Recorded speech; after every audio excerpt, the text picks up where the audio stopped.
To go out in the woods today. Thank you. Good evening, everybody, and welcome to Minions of the Zoo Night Stream, Thursday edition. As you can tell, the natives are already restless. They can't wait for me to start the talking. They have to make mouth noises first. Minions joining me this evening are Skep Tock. Hi, everybody. Blind Press. Hi, everybody. The Harry Channel. Hi, everybody. Sora-Luna. Good evening. And a big old minion welcome to our brand new minted minion who's busting his minion status cherry tonight. On my night, I'm so thrilled. DrFunctional. Hell yeah. Hello! Yes. I have been locked in the cage and I am now an official minion, member of the Minions. Jesus, that was tough. Dr. Fully Functional. Dr. Fully functional cat. Oh, dear God. Okay. Why you locked me in the cage? For serenity's sake, giggity. Okay, there we go. How are you all doing this evening, BP? How are you, honey? I'm okay. I'm booked in to get my first dose. In about a week and a half. Yay. That's good to So- hear. Yeah. So then hopefully I'll be able to go see my best friend this summer. So that'll be fun. Excellent. Do you know what you're getting? Pfizer. Ah, okay. Well, we'll welcome you to the club. That'll be nice. Yeah. DrFunctional, how are you this evening? I'm all right. That's better than the alternative, I presume. Sora, honey, how are you? Short and sweet. Mm-hmm. Sora? I went Busy for a looking walk at some for lunch. Good. Oh, can you hear me? Yes. Now we Yes. can. Oh, sorry. It's okay. I was saying I went for a walk for lunchtime and nearly died going up a hill. So that Oh I'm dear. doing great. How did you nearly die?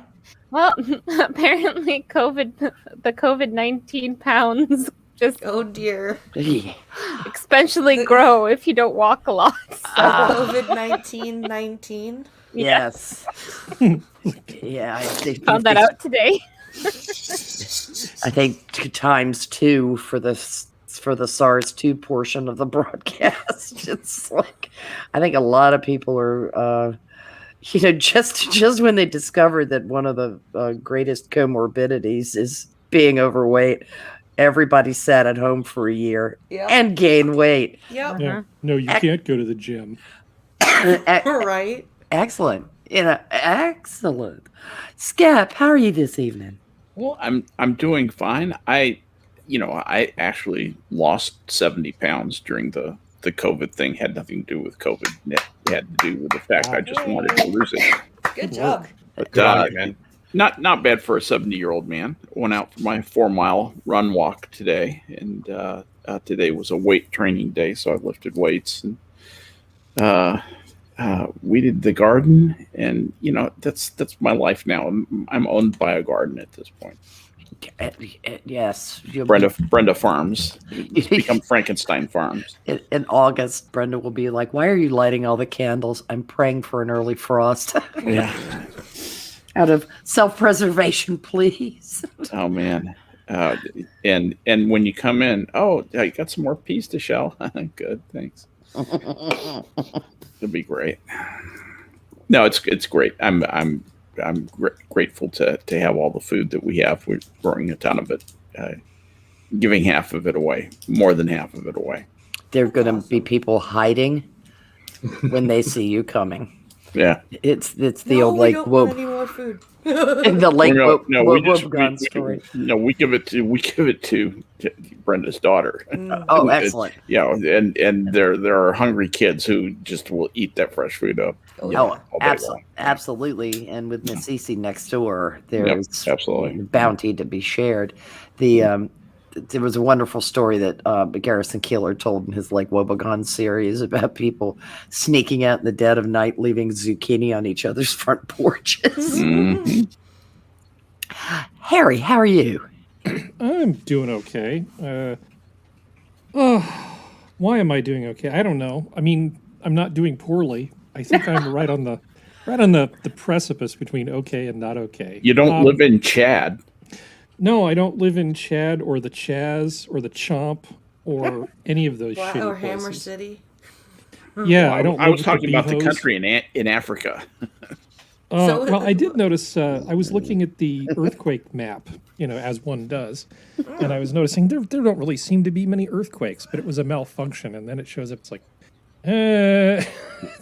San Andreas is being a little active. It's one of those. Do I need to go top off the barrels of water in the garage? I don't know. No, everything was okay. I've just been continuing with my string of fixing things. I'm going to fix the broken driver's seat in my car by buying a very expensive seat and putting it in its place. I still say you should buy the Elon truck.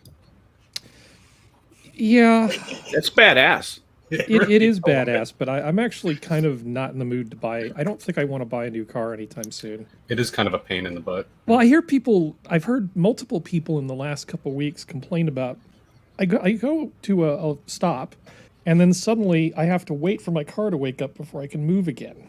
Oh. I'm like, oh yeah, well enjoy, Well, it's the eco, enjoy your, the eco yeah, enjoy your boost fuel thingy. efficiency with your auto stop start thing. Mm-hmm.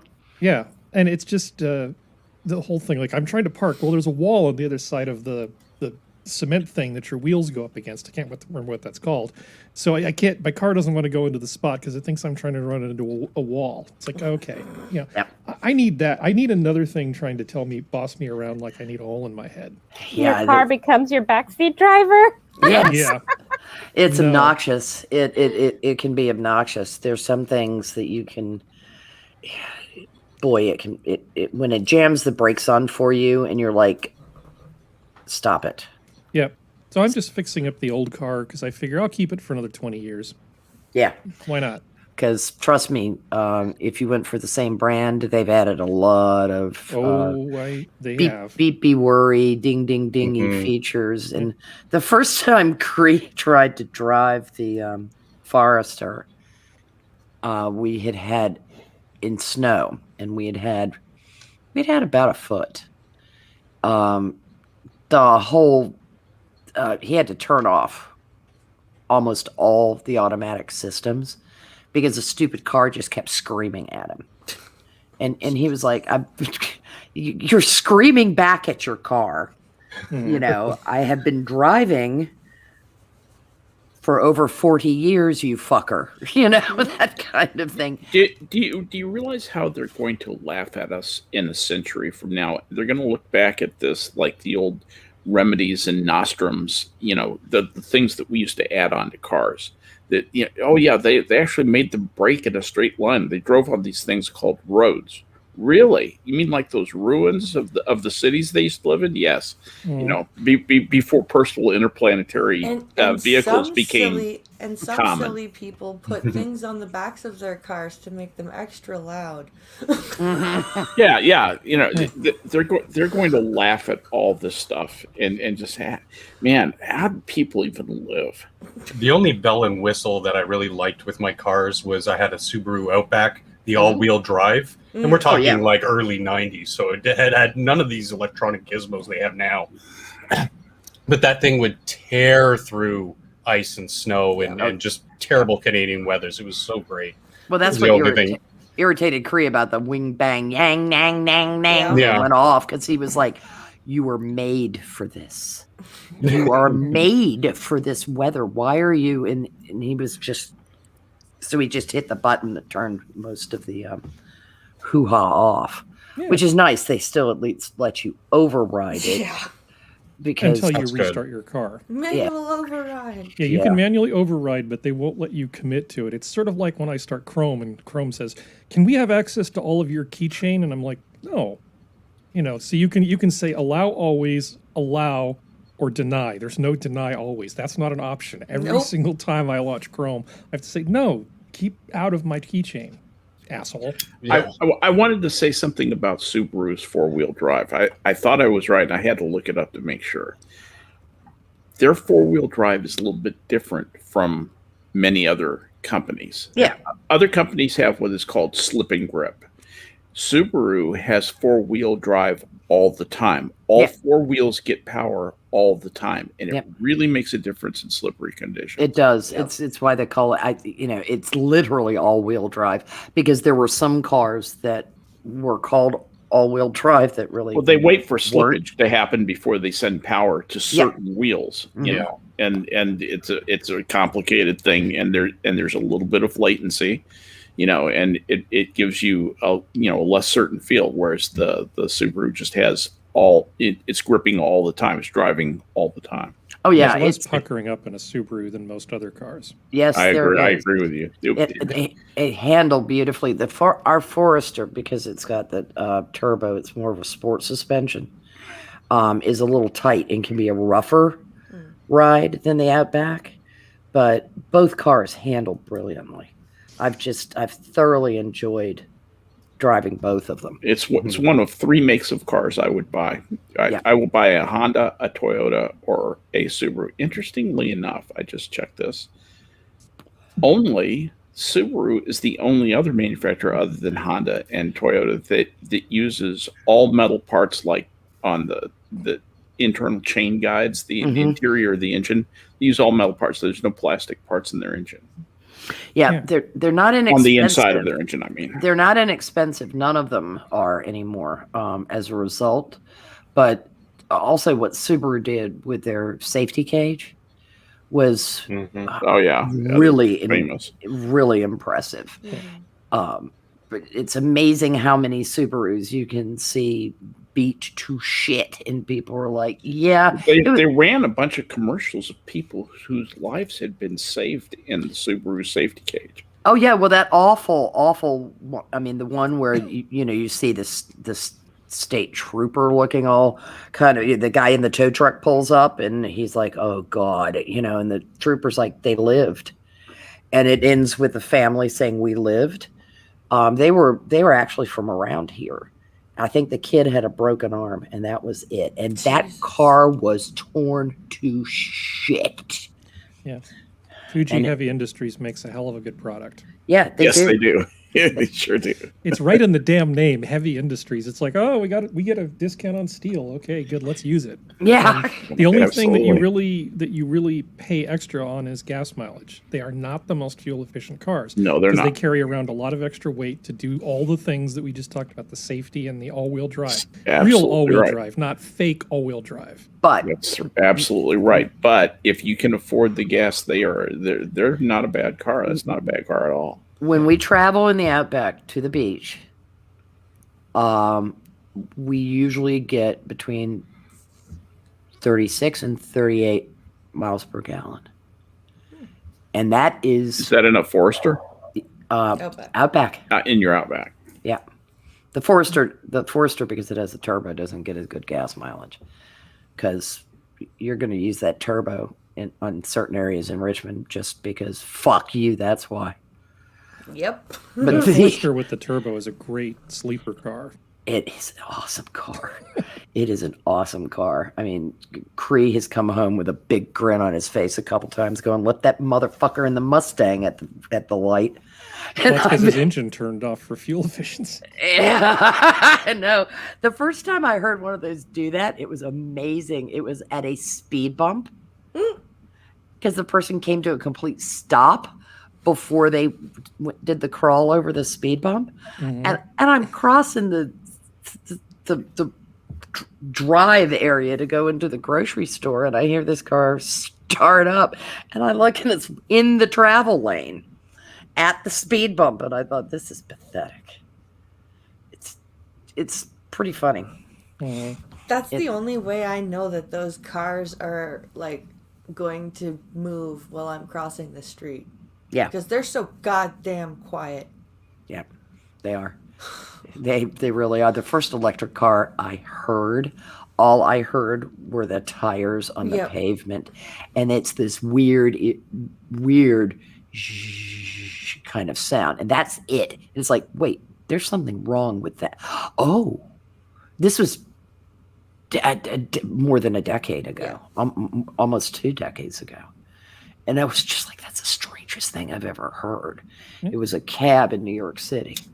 electric cab, and it was like, wow, that's awful. Need to put Yeah, a even blank card riding- in the spokes. Yes. even riding in my brother who bought one of the Tesla Roadsters, when he opened that thing up on the 400 series highway, silent as a ghost. It That's was creepy. incredible. And I was like we were going so fast, like he gunned it. I was being pushed into the seat, and I'm like, all I hear is the wind rushing. What's going? Like, this is incredible. That's kind of eerie. It is. It's a sexy little car. I mean, like the entire. I mean, now we were just deriding all the bells and whistles, but like the entire dashboard, from passenger side to driver side, was all, and the center console area was all just touchscreen panel. So when you turn it on, the car just like, it was like something out of Star Trek. Like everything just lights up. In fact, I wanted to like try to install some sort of like LCARS system Skep so that it actually would look like Star Trek. And my brother was just like, Nice. No, that's okay. I don't want you screwing with my car. I'm like, come on. Hey, man, it's only a car. Jesus. Well, I know that BP has a spleen she needs to wring out here. And pre-chat gave us a little warning on that. So since Sora has decided the province is called Ontario, how are things in Ontario? Well, so we're still not open yet, even though Quebec is. even though Quebec is, and even though the stay-at-home order ended on Tuesday. Or yesterday. Sorry, it ended yesterday. But step 1 of reopening Ontario doesn't start till June 15th. How ridiculous is that? It boggles my mind. And I couldn't believe Quebec opened before Ontario. I I just know. couldn't. And then meanwhile, in Ottawa, we've got a prime minister who, for months and months, we kept saying, he can't possibly sink any lower. Oh, well, he says to us all, here, let me show you. Hand over that limbo stick, will ya? Let me dig a hole, stick it in the ground, and then tunnel underneath it. Holy fuck!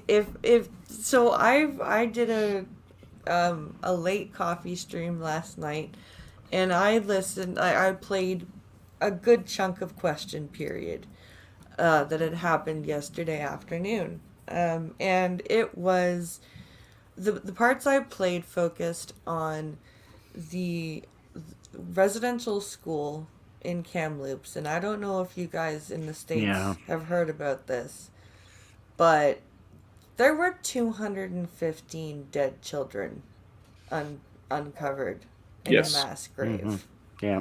Know all about it. And there, I guarantee you, are more. Oh, yeah. Across this country. Oh, yeah. It's been an issue in a lot of countries, fortunately. Yeah. Now, when Trudeau first took office, there was a commission called the Truth and Reconciliation Commission. And they did a report with 94 direct, laid out, clear calls to action that they said needed to happen to basically fix everything that's going on and allow like Indigenous Canadians to be productive members of society once again, right? Yep. Trudeau has done like maybe a handful of them, and I don't even think you could call what he's done with them completely doing anything with them. I would say he half-assed a handful of them. Imagine that. And so yesterday, the Conservatives and the New Democrats went very hard on Trudeau about this issue. And all he could say was basically, we've been working with the natives since we came to office. We've been working in partnership with, indigenous leadership. And I'm like, really? You're working in partnership with indigenous leadership was listening to like 5 hereditary chiefs and canceling a pipeline that a good 80% of the indigenous communities along that proposed pipeline wanted. Yes, but he saved the environment, didn't he? And his working with, there are still boil water advisories. Like, there's still mercury in the water that they're drinking. But there ought to be a boil the prime minister advisory. That if you need the prime minister, you should boil him. Oh, and it gets worse, because the other issue that he was hammered on was the breach of security at the microbiology lab in Winnipeg. Yeah.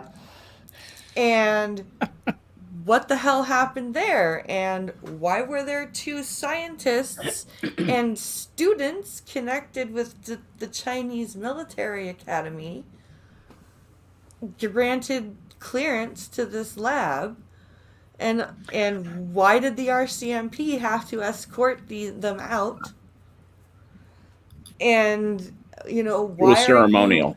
Why are you giving us documents with black ink all over them to redact, like, and like, they basically gave the committee of parliament the media copy of the documents and was like, here's your proof, or here's what you get to figure out what happened. Here's the media stuff.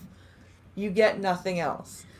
And so everyone is like, the opposition were just basically going, what the fuck? Where is all of this information? And all Trudeau could say was, well, we created this brand new committee of parliamentarians to investigate national security issues.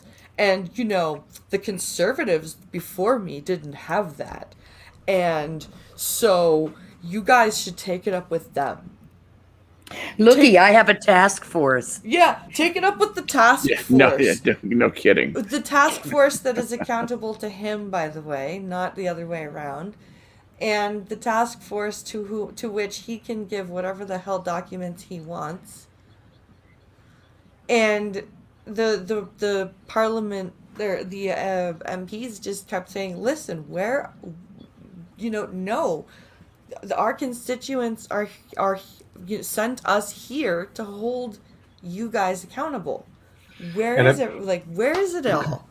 And I believe the wording of the committee within the scope of their powers also stated something, and I'm paraphrasing from bad memory, that it was like unabridged access to documents. So him handing over redacted documents to members of the committee is not in line with the powers of the committee. It's absolutely not. Which cabinet member will he blame for this and throw under the bus, since that seems to be his pattern? Oh no, they're the ones all responsible for my graft. And it's funny too, BP, because the NDP, the former Communist Party of Canada, are now looking less communistic than Trudeau's Liberals. Well, on the native issue in particular. He just wanted to blame white people. Yeah. There was one point in the question period where he said, where Trudeau said, we've worked hard and we've accepted all calls to action from the Truth and Reconciliation report with note, and we'd like to note that a lot of these calls to action fall on the jurisdiction of the provinces, and one is for the Vatican to take care of. Oh, for God's sake. Really? Yeah. The Vatican is... Okay. But we've worked hard on the other ones. Yeah. But because And- of his. Sorry, Well, I guess first you get down on your knees. and he goes, and then at one point he goes, "No one is more impatient than I am drink. to have these Drink. fixed." So Pincalo, to end the stream last night, Pincalo sent me the clip from 4 years ago from that event where the an indigenous protesters showed up, and we're like, yeah, there's still mercury in our water. You promised, like, when you first were elected, that you would help us with that. And his response is, "Thank you for coming tonight. Thank you for your donation to the Liberal Party of Canada." And he's laughing. Yeah. He's laughing when he says it. So funny. Yeah. But that's how impatient he is to fix the issues facing Well, the he was Indigenous. rather impatient to just blanketly blame white people, the original settlers of Canada, and all this. And it's like, we don't even know what happened to these kids. Yes, they were not in the most modern, ethically standard treated. I'm so curious. I'm having a hard time with the words, but like, sure. But we're now in the current year. We can look back and maybe find out, did they die from disease? Were they mistreated? Are there broken bones indicative of abuse? Like, we need to know these things before we start just blanketing blame on to everybody. But that's work. But that's that accountability. Yes, but that has spurred on the heels of the BLM. There wasn't much violence up here, but then later there was the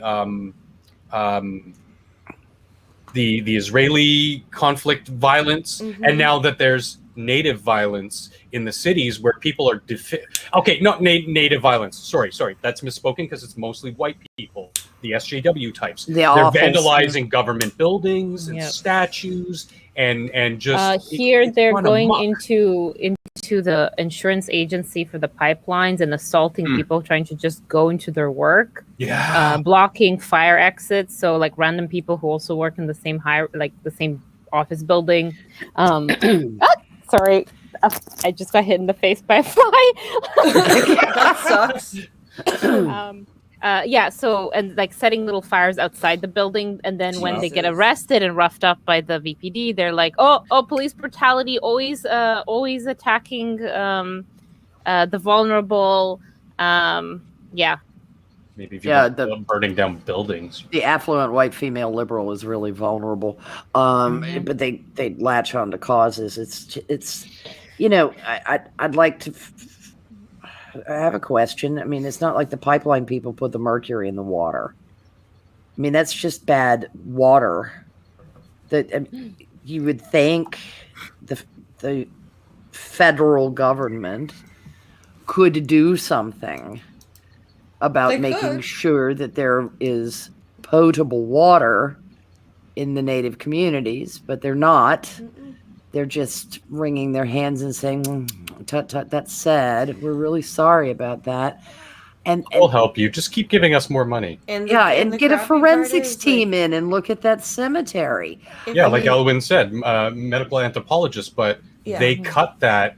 They cut, I think it was 90, what was it, Elwyn? Like 90% of the department of medical anthropology in Canada right after the SARS epidemic. Well, and not to mention, like, there's a school not far from either of us, functional. Yeah. The Brantford one. Yep.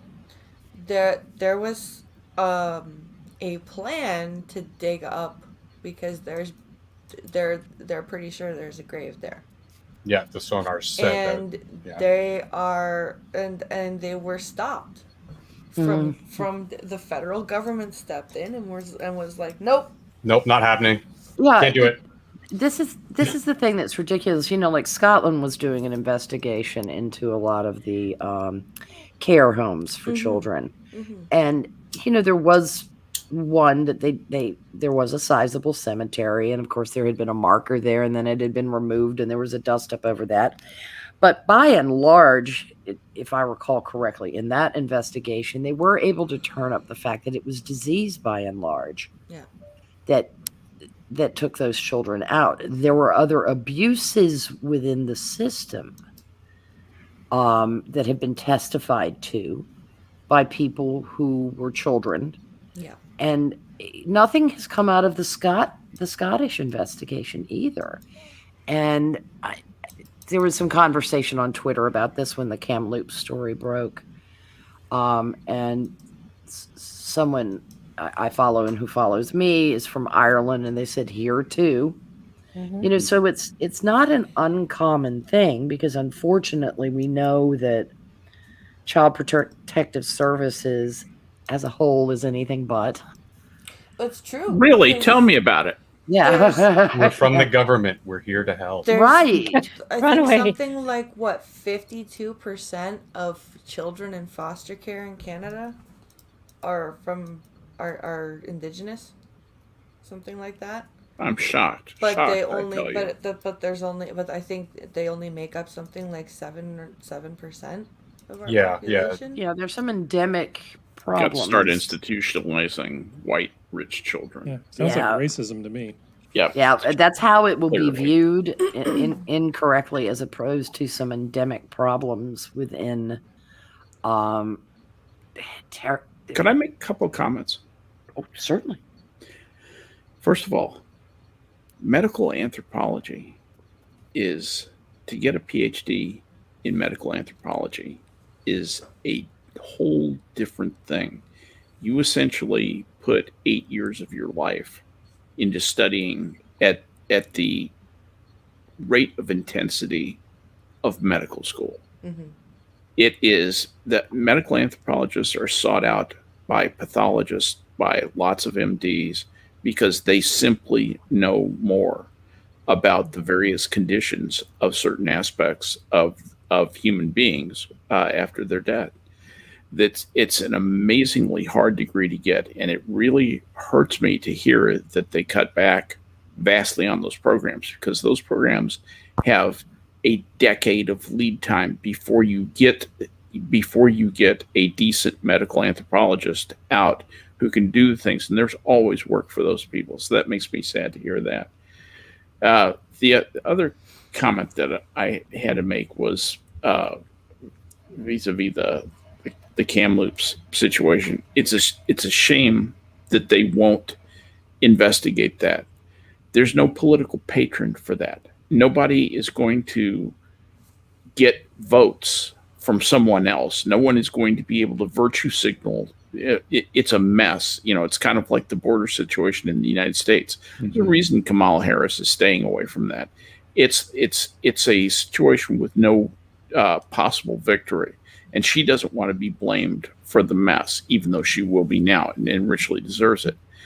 I think that's the same thing that's going on in Canada. Everybody is just saying, "Hey, let's just stay away from this and wait for the public to find the next shiny thing." That's all I wanted to say. Well, what happened that really pissed me off was, and to his credit, because I haven't been very happy with the leader of the Conservative Party for a while, but to his credit, he was very specifically not using partisan language. He was trying his hardest, yeah. When talking about this yesterday. Very specifically saying, all of us have failed, and all of us need to come together and fix this now. And what is your government, as your government is in power, what are you going to do about it right now?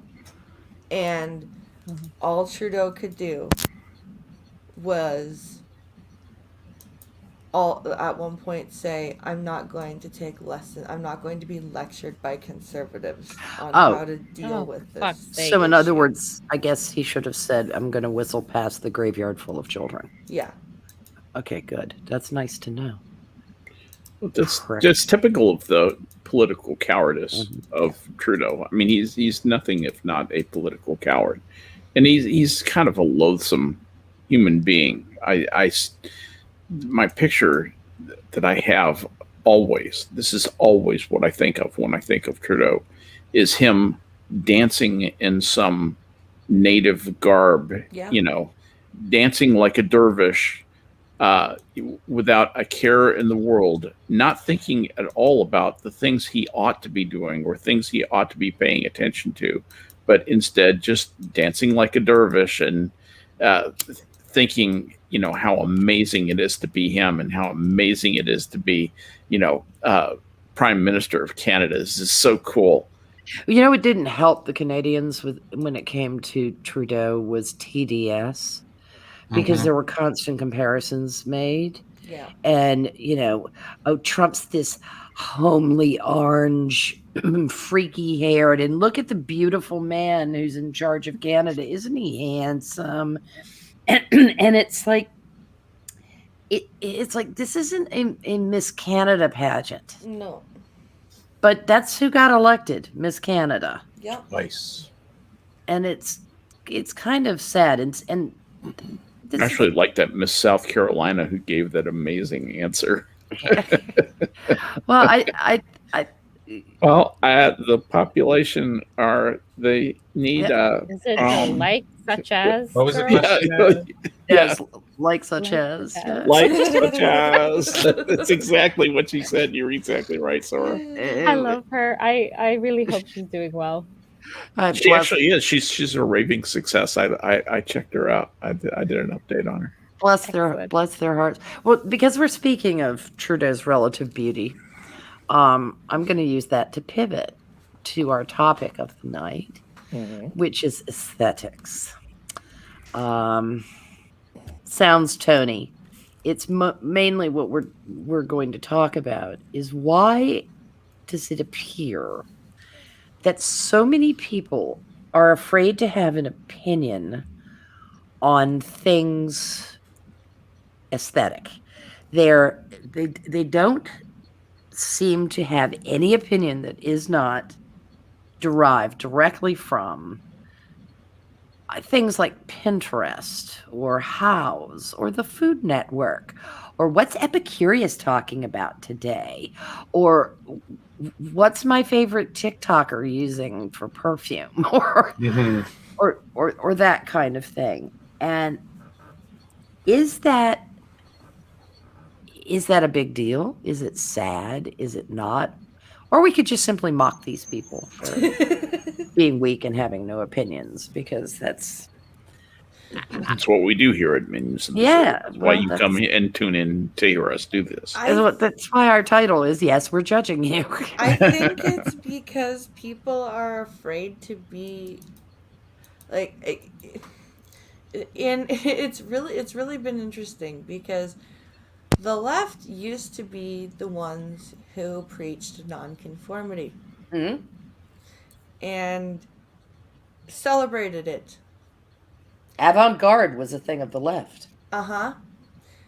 And now they have said to the right, well, hold my beer on your tight acidness, because now you must conform to our nonconformity. Or face the wall. Or face the wall, exactly.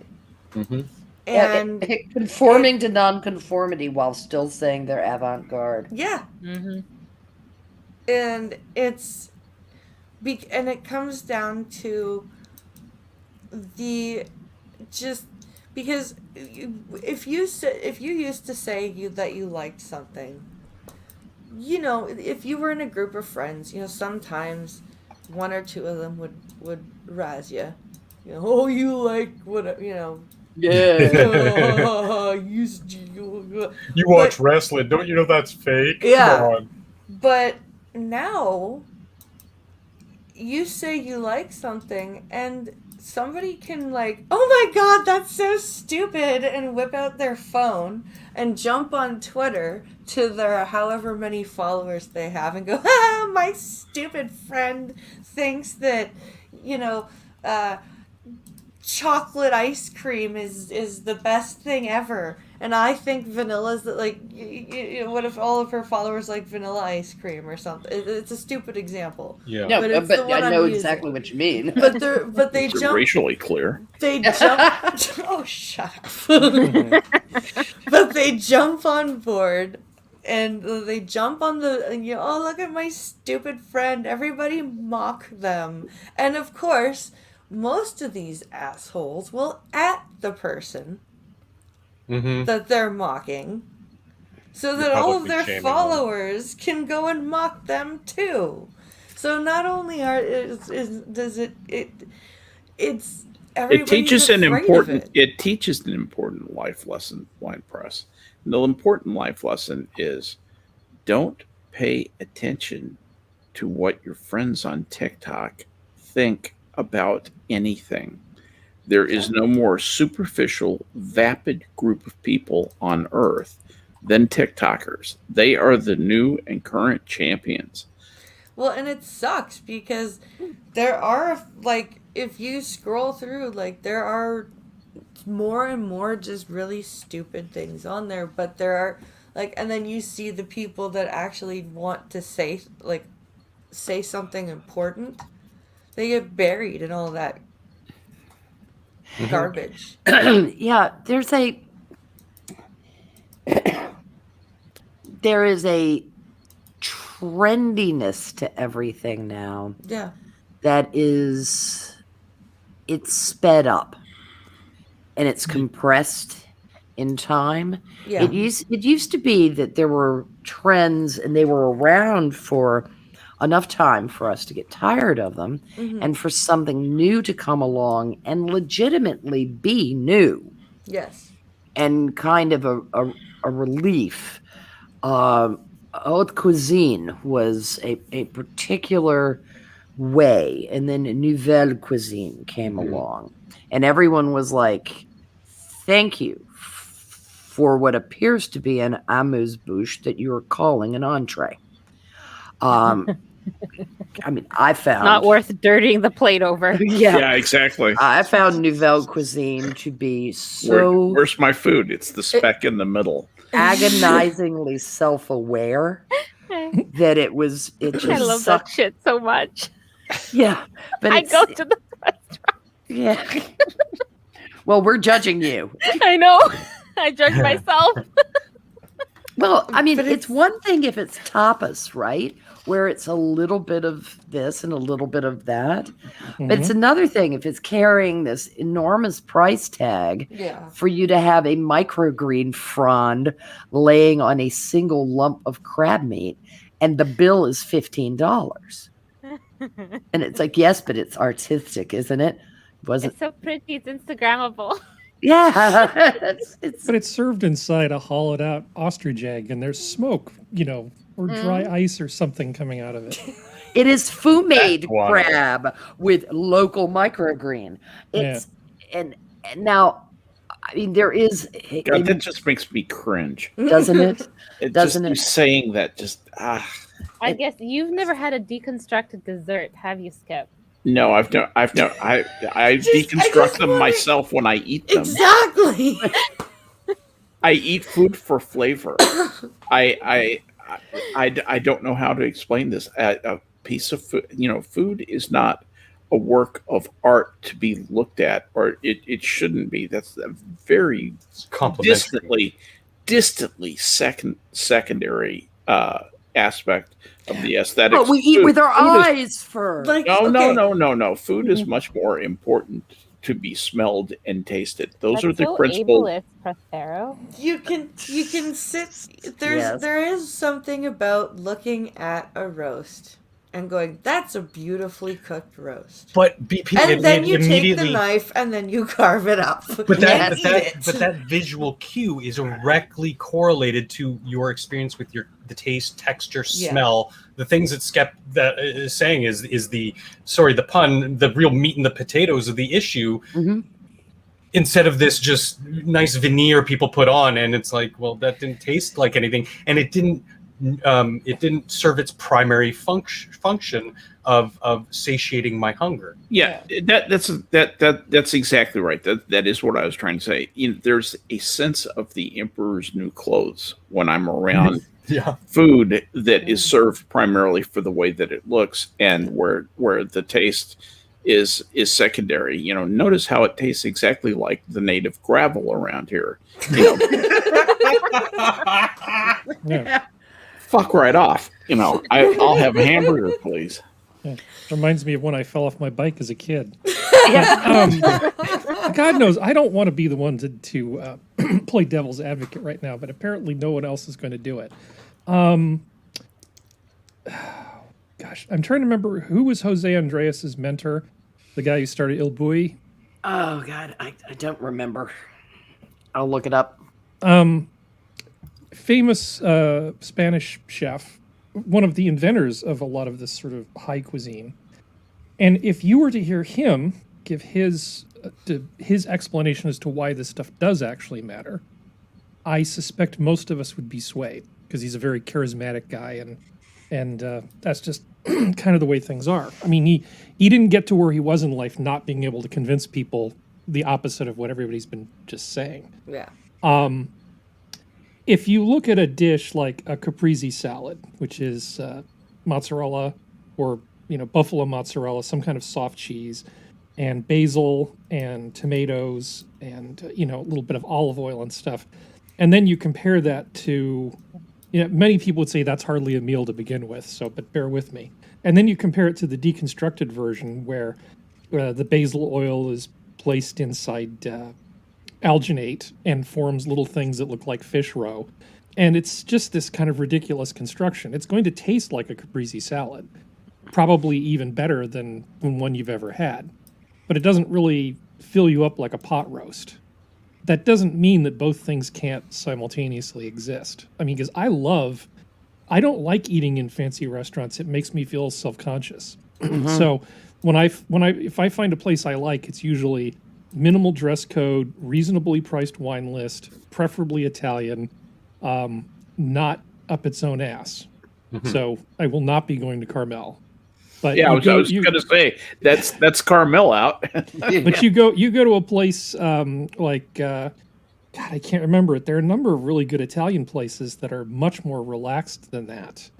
Which is where I sort of choose to spend my money. But I do think actually half of Monterey is like that. There are a lot of great Italian restaurants. Monterey is fantastic. Go to the Monterey Fish House. You're gonna have a much better experience than going to any of those. Don't tell them about the fish house. Ridiculous places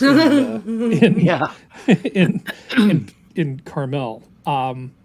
But there's places in the valley that are just wonderful, and those are the places I like to go. The places, that are. God, I wish I could remember the name of it. But I like places that are more like your family when you show up than you are just a customer. Mm-hmm. And, places where if you show up late and you're a regular, that you get to eat dinner with the people who work there. Because I have weird hours, and that's sort of the kind of place I like to go to and I go back to. But I do think there is a place for the art of some of this ridiculous cooking. You're not going to feed the masses with it, but I do think it has a trickle-down influence that tends to, some of the ideas do actually find their way into the mainstream. Sure, there's something. Go ahead.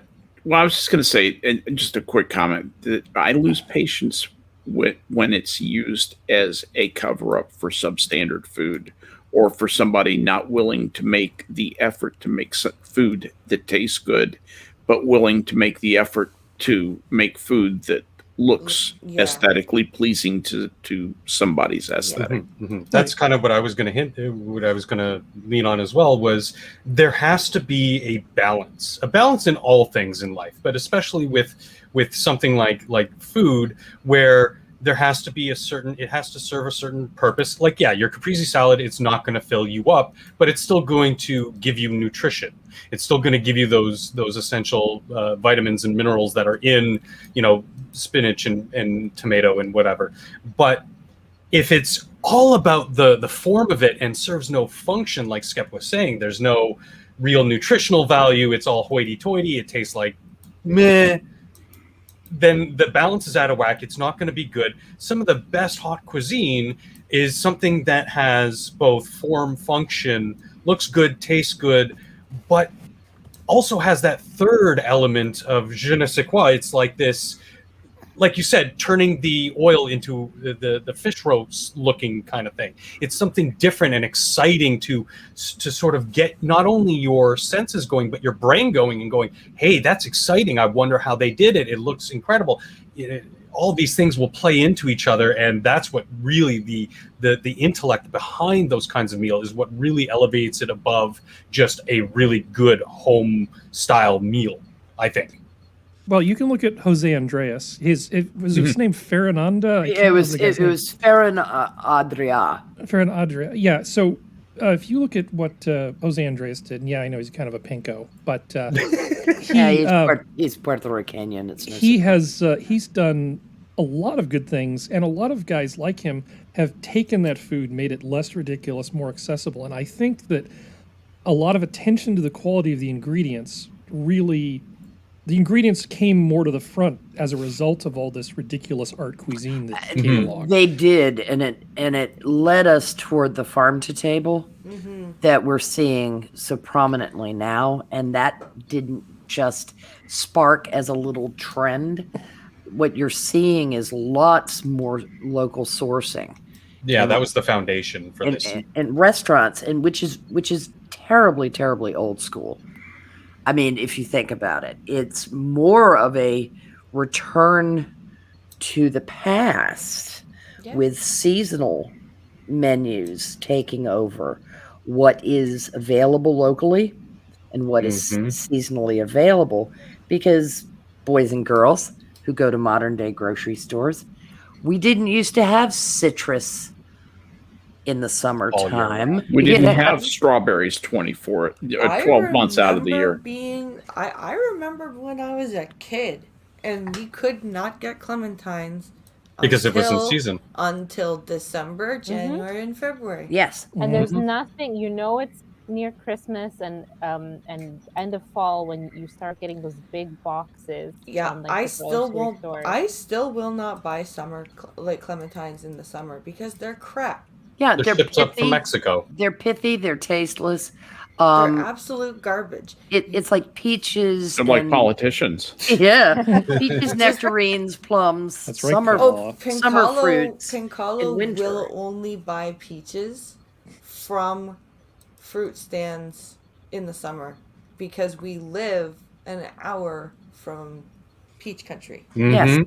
So he on his many trips in the summertime is looking for those fruit stands because we can get those fresh strawberries. Yeah, Middle Ontario is just full of them. It is such like you can have an outing on a weekend and do nothing but produce shopping, and it is fantastic. And you gorge on it. Oh my God. Isn't that apple country up there also? Yep, you can get great apples. Where your right apples next to come me. from. Yeah. Great apples in October. You get awesome apple cider.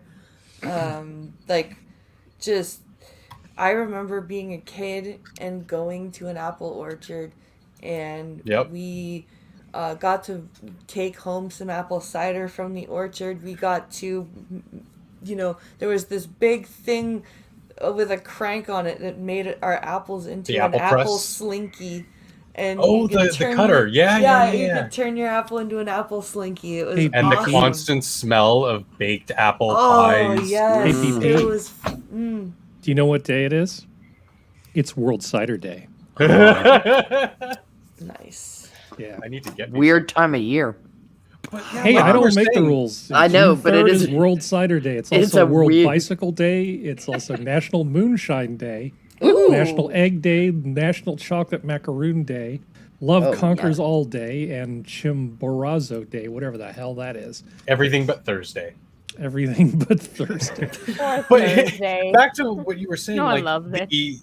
The farm to table, that return to the fresh local ingredients, I believe, was the foundation for the entire UK American big food revolution of the last 20 years. Yeah. Yep, that's sure. That was the foundation, and then everything that sprung up from that. It was either there was some that were going a little too much towards form, a little bit too much towards function, like it looked like gruel but tasted incredible, and it was everything that was a good happy median that was just the bulk of it all, and it was so wonderful. And I think we're a lot of these places, because they want to separate themselves from the pack, whether it be an online food blog or new restaurants, they want to go a little bit more towards the form, where it's just they're straying from their roots, and the roots, not to, sorry for the pun, but the roots of the food itself. Yeah.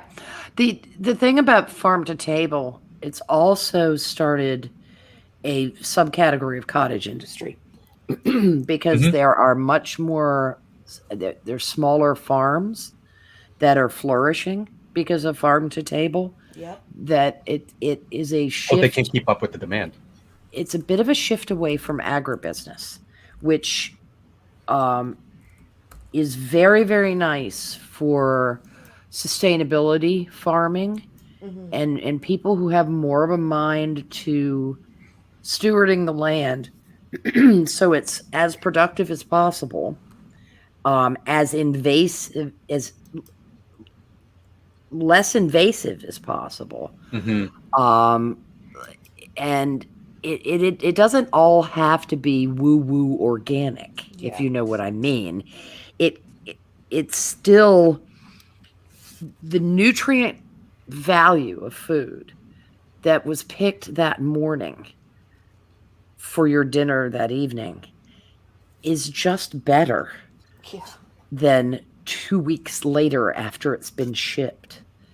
And you have vitamin C degrades just sitting in sunshine. Yeah. It goes away. Vitamin C has a pyrolytic temperature of, I believe it's 110 degrees. But it reacts badly to high energy anything, and it actually degrades under ultraviolet. And so just leaving, you're absolutely right.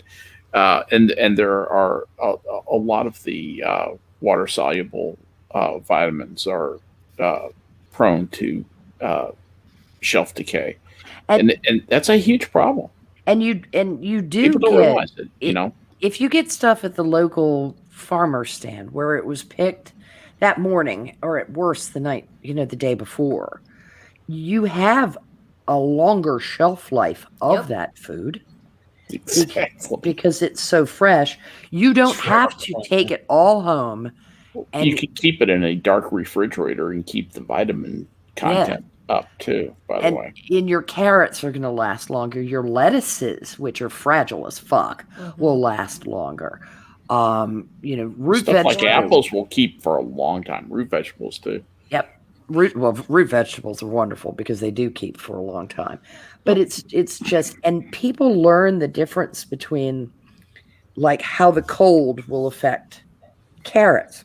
Cold weather carrots, like if you're wintering over carrots in an environment where it can be, or where there are light frosts, but because it's in the ground, it's not being affected, it intensifies the sugars. So you know that your summer carrots are not going to be as sweet as your winter carrots are going to be. And it's going to change how you prepare the dishes. You're not going to be making a sweetened carrot puree out of winter carrots. You're just going to roast those bitches and plop them on the plate because they're just going to sing to you straight out of the oven. Where your summer carrots, you're going to, okay, fine, I'll stick that in a soup or something. But, This is why I love the idea of vertical gardens in cities.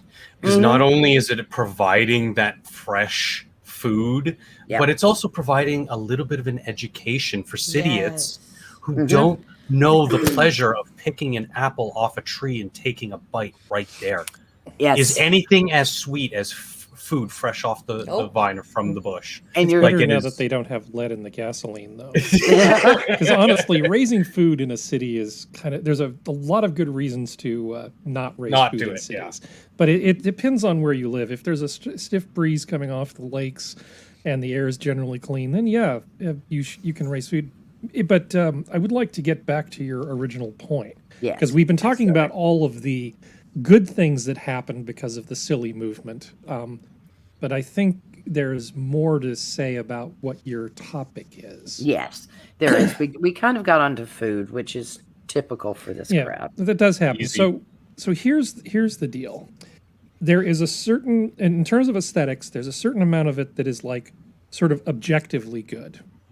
Now, we know when we studied human beings, when we look at what they find attractive, like in another person's face, a lot of it is symmetry. Mm-hmm. Because symmetry tickles the part in the back of our brain that says, she looks healthy. Maybe we should have some kids. You know, that's that thing in the back of your brain. And then there's the other part of aesthetics, which is really, I'm bored. I want something new. And as a fringe benefit, I can basically create an in-group and an out-group based on who's able to keep up with me as things sort of change. People got into Nouvelle Cuisine and disco and line dancing and all of these things that have had their their day.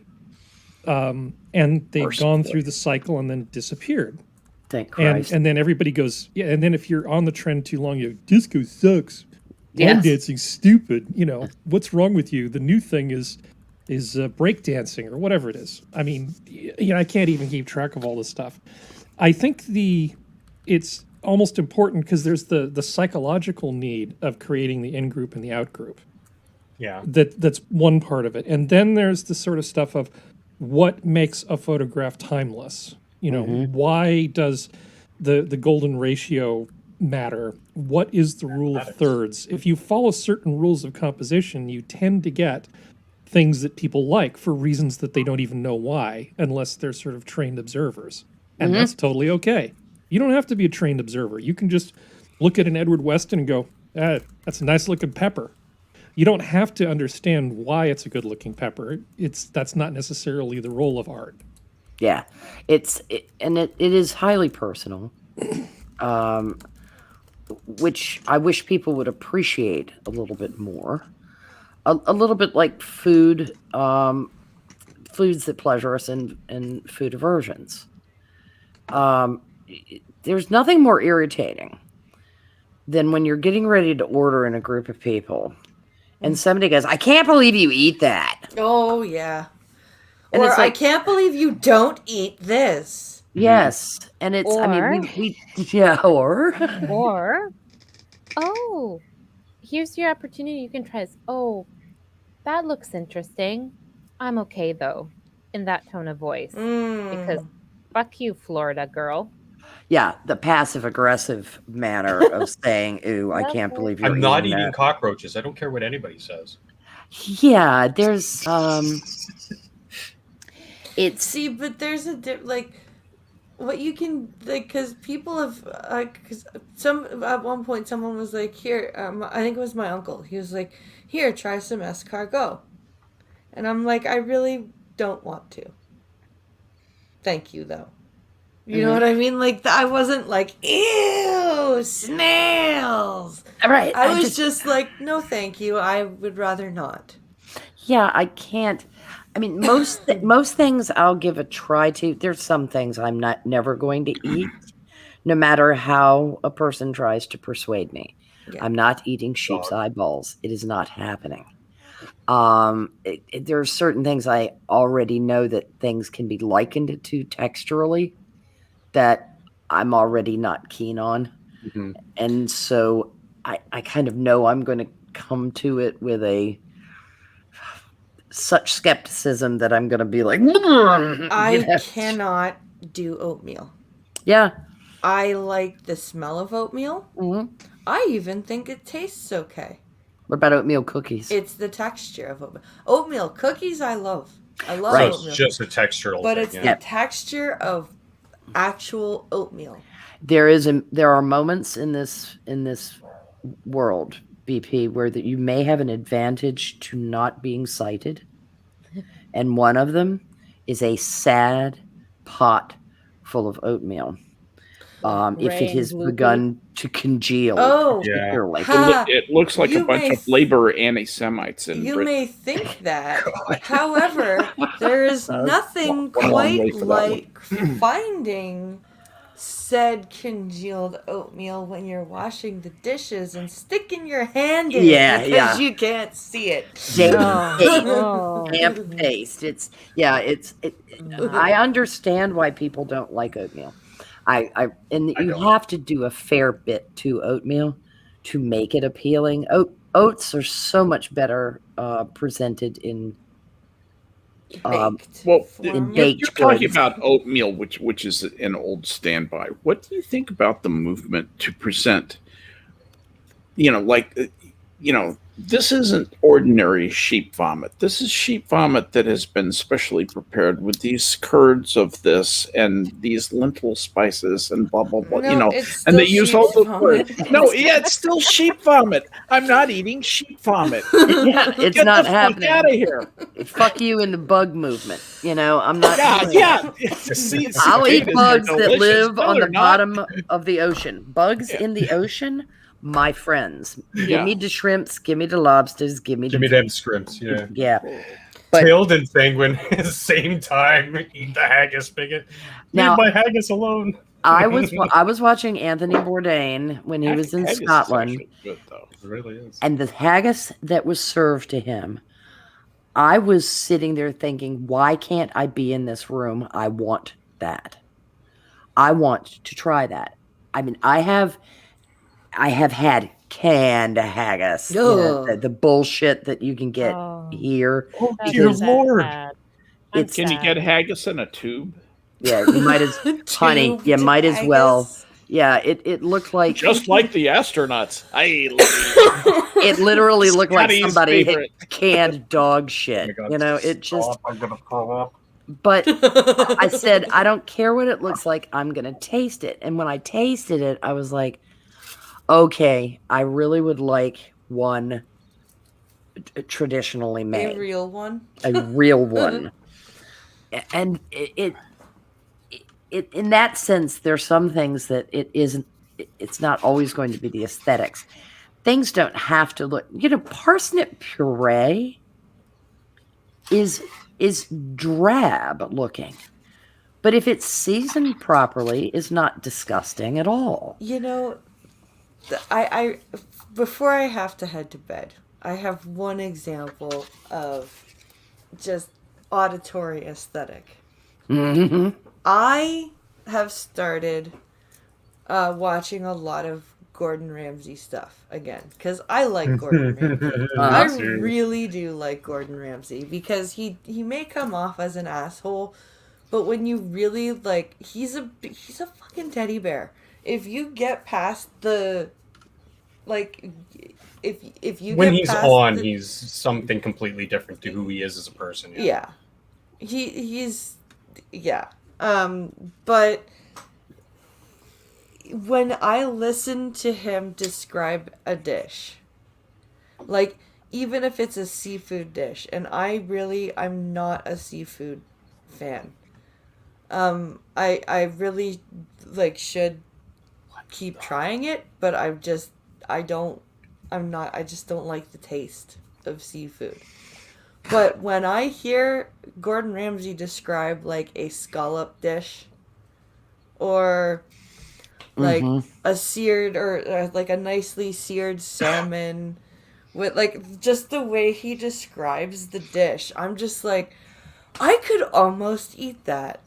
Oh, and the scallops he makes are exquisite. Fucking-lutely exquisite. Now, see, I like scallops, so when I look at them, I'm like, give me. There was. Yeah. I know that Harry's put up a picture of vegetarian. Tailed feature just got me. Said I don't eat anything from the sea. Fuck that.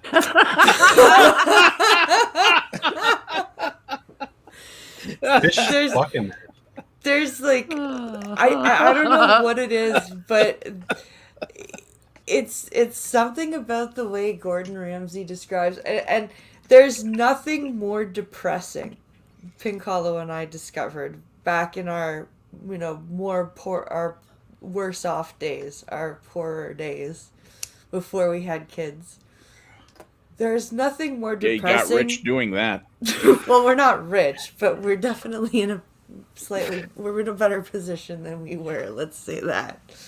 But there is nothing more depressing than watching a show like MasterChef or Hell's Kitchen when you have potatoes in your house and nothing else. Yes.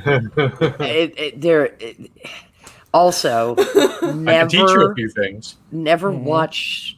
Yeah, I'm sorry. Do you have any cream butter and cheese? God, yes. This could be an amazing moment in your life. Potatoes. Yeah. Fondant potatoes. Yeah. Yum yum. Does BP know Gordon Ramsay is Scottish? Of course. Yes, I do. His granddad was a butcher, wasn't he? That seemed. Where's the lamb sauce? Yeah. It's rotten. You fucking muppet! Donkey! Yeah, it's just... That was my favorite word in the kitchen. Idiot! Are you an idiot sandwich? You know, it's just... Yeah. With the bread up against their head. When he does MasterChef Junior is when you know that Gordon Ramsay, number one, isn't full of shit. And quite... I mean, he's extremely good with his kids. We used to see that on F Word a lot. His kids, and he seems to love children. He does. Generally speaking, like Joe Biden loves them. No, he actually he frets for them. There was one MasterChef.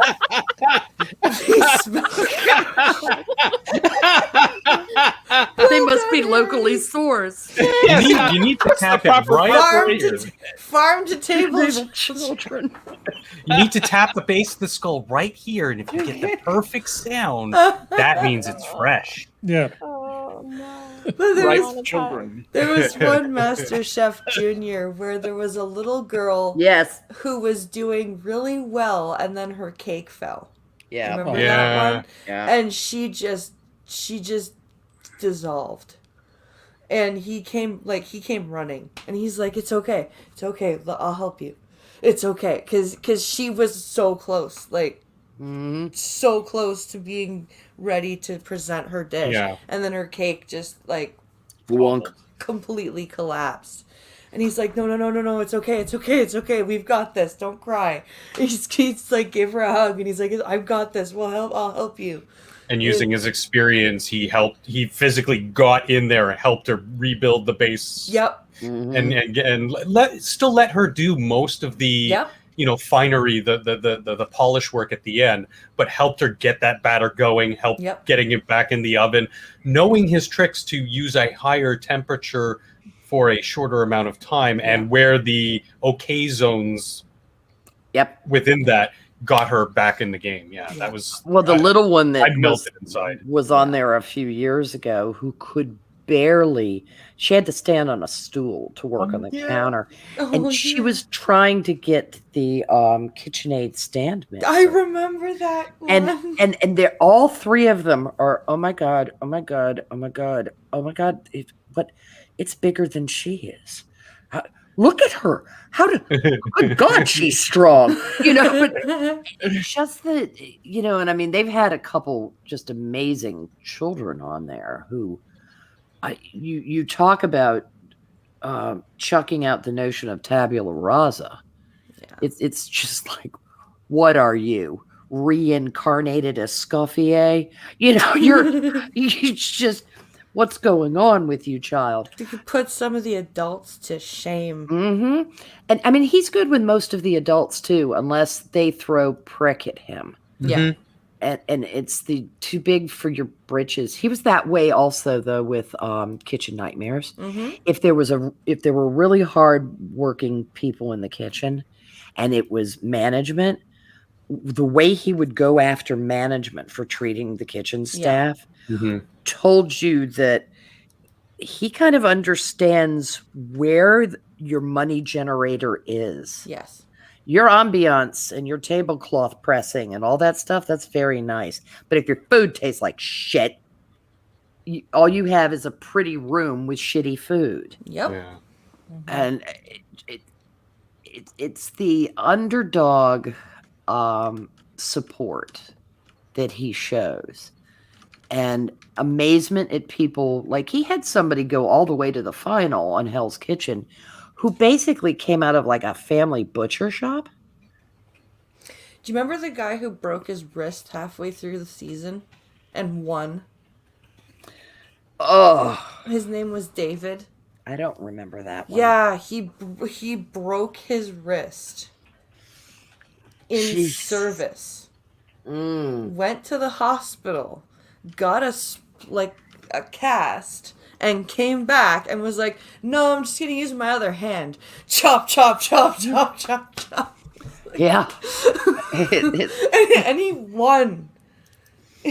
Dogged determination. You know, if there is ever a way to just, you know, lean on the competition like that, right? Like, can you imagine? You're like, oh, good, we have one guy broke his wrist is gone, and here he comes back. He's like, oh yeah, I'm ambidextrous. Come at me, bro. Yeah. Oh, right, maybe you need to chill, honey. Yeah. So tomorrow is gonna be a coffee stream at noon over on the Blind Press YouTube channel, and also Friday night Beat the Blind Girl at 11 p.m. on Twitch. So Excellent. Come and watch that. And of course, the Star Trek stream on Saturday will actually happen because I will be able to sit in my chair. God damn it. And we will be talking about the episodes that just disturbed us the most, and in a good way. The ones that maybe crossed that line from sci-fi into the territory.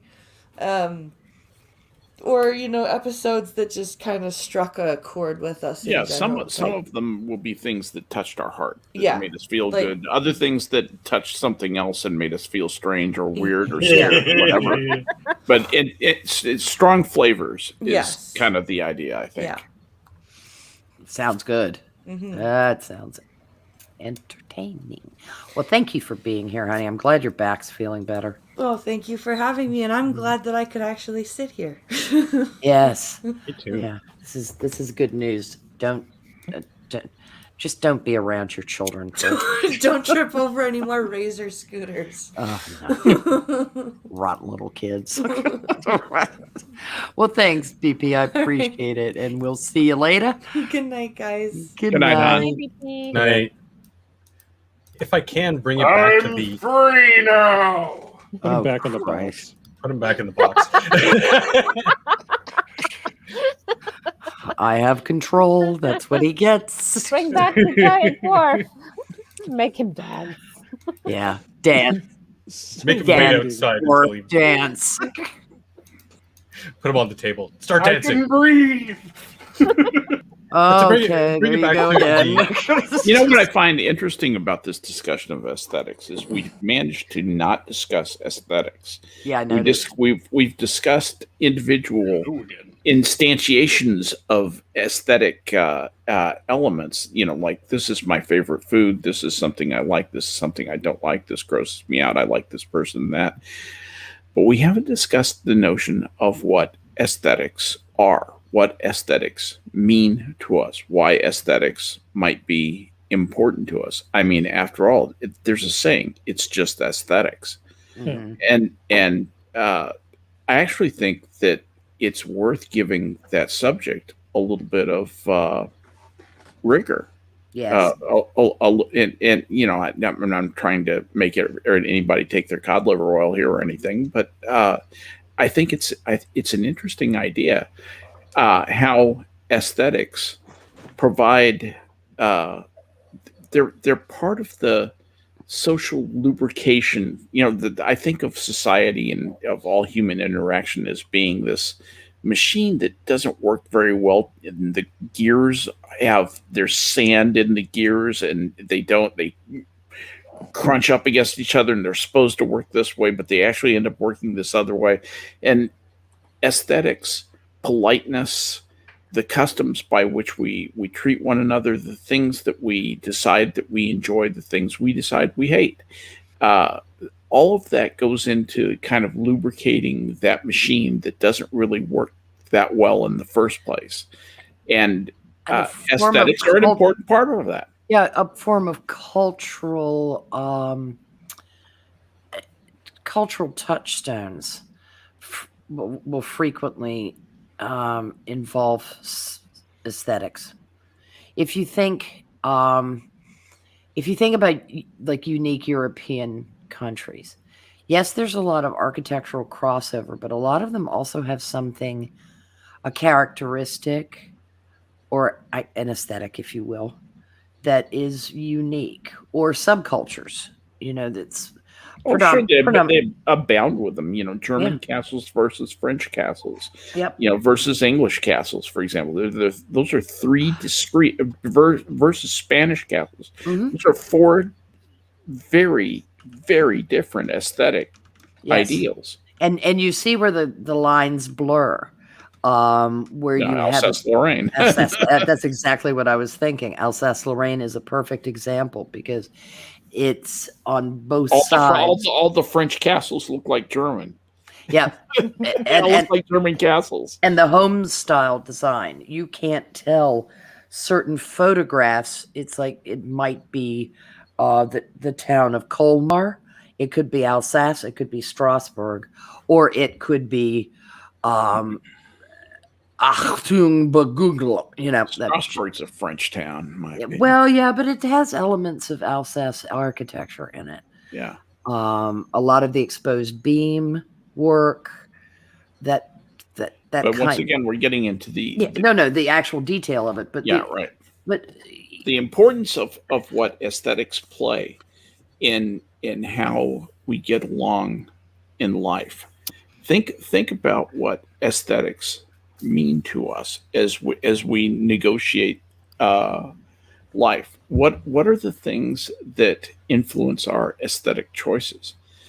We listen to people and we say, "Oh, what do the other mammals, what do the other bipeds think about this stuff?" And then you make an opinion, and you go through this checklist of see where these things might affect you, where you might have the same opinion, or where you might have a different opinion, and you might even have some motivations. You like this person, so you want to be like them, so it will make you think you like something more just because this other person who you likes it. Mm-hmm.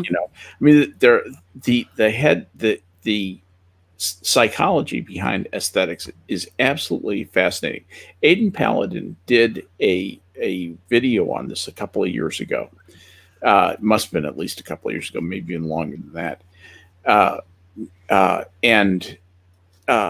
It was very interesting. The work she did to isolate what were the fundamental feeders of cultural aestheticism. I just think it's an interesting thing. I'm turning this into my stream, and I don't. No. Go ahead. No, this is important because it is actually a branch of philosophy. It's not just absolutely. It's a very important branch of philosophy. What I find beautiful, you'll see it in what a culture ends up valuing.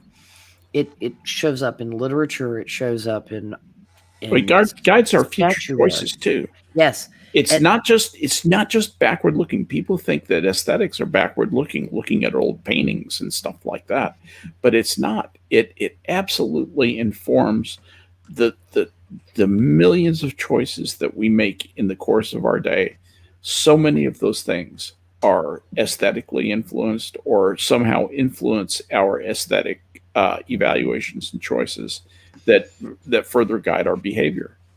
And there's a certain degree of conformity, which is part of that social lubricant, where you get the kind of agreed upon acceptable, as opposed to that which is jarring and discordant and unpleasant and abrasive, and offends the body politic. So Cubism comes to mind. Yeah. A lot of it has to do with something unesthetic to you makes you psychologically uncomfortable. Yes. So when you say, "Hey, Prospero, what do you think about this?"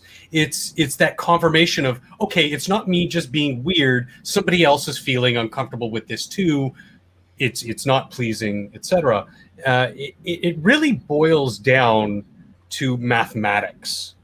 Like Harry mentioned, rule of thirds, those kinds of things, the golden spiral, the Fibonacci sequence. These are things that are objectively pleasing aesthetically to the human mind in general, for the most part. Like the 99.99% of us who actually share similar cognitive thinking processes. Also, the palette, the visual palette, the color wheel, and things like that. Complementary colors.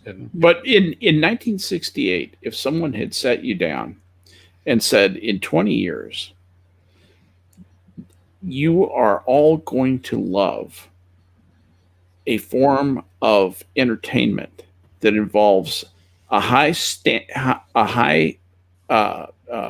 volume thing that sounds like a metal stamping plant, and a giant fat black man telling you how he wants to rape bitches and get money. That's going to be what sells millions and millions and millions of dollars in music. That, if you had told somebody that in 1968, they would have laughed at you. They would have said, died of. "Don't be ridiculous." And yet, here we are.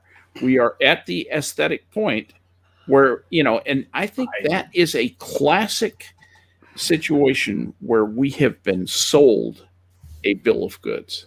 They would have either laughed at you, or the support for the "fuck it, let's nuke the world" party would have absolutely skyrocketed. Oh, there's that possibility, but you see what I'm saying. Yes. I disagree, though, that it's only aesthetic. It's more of a subjective taste, but there is an element of not like aesthetics. No, but there is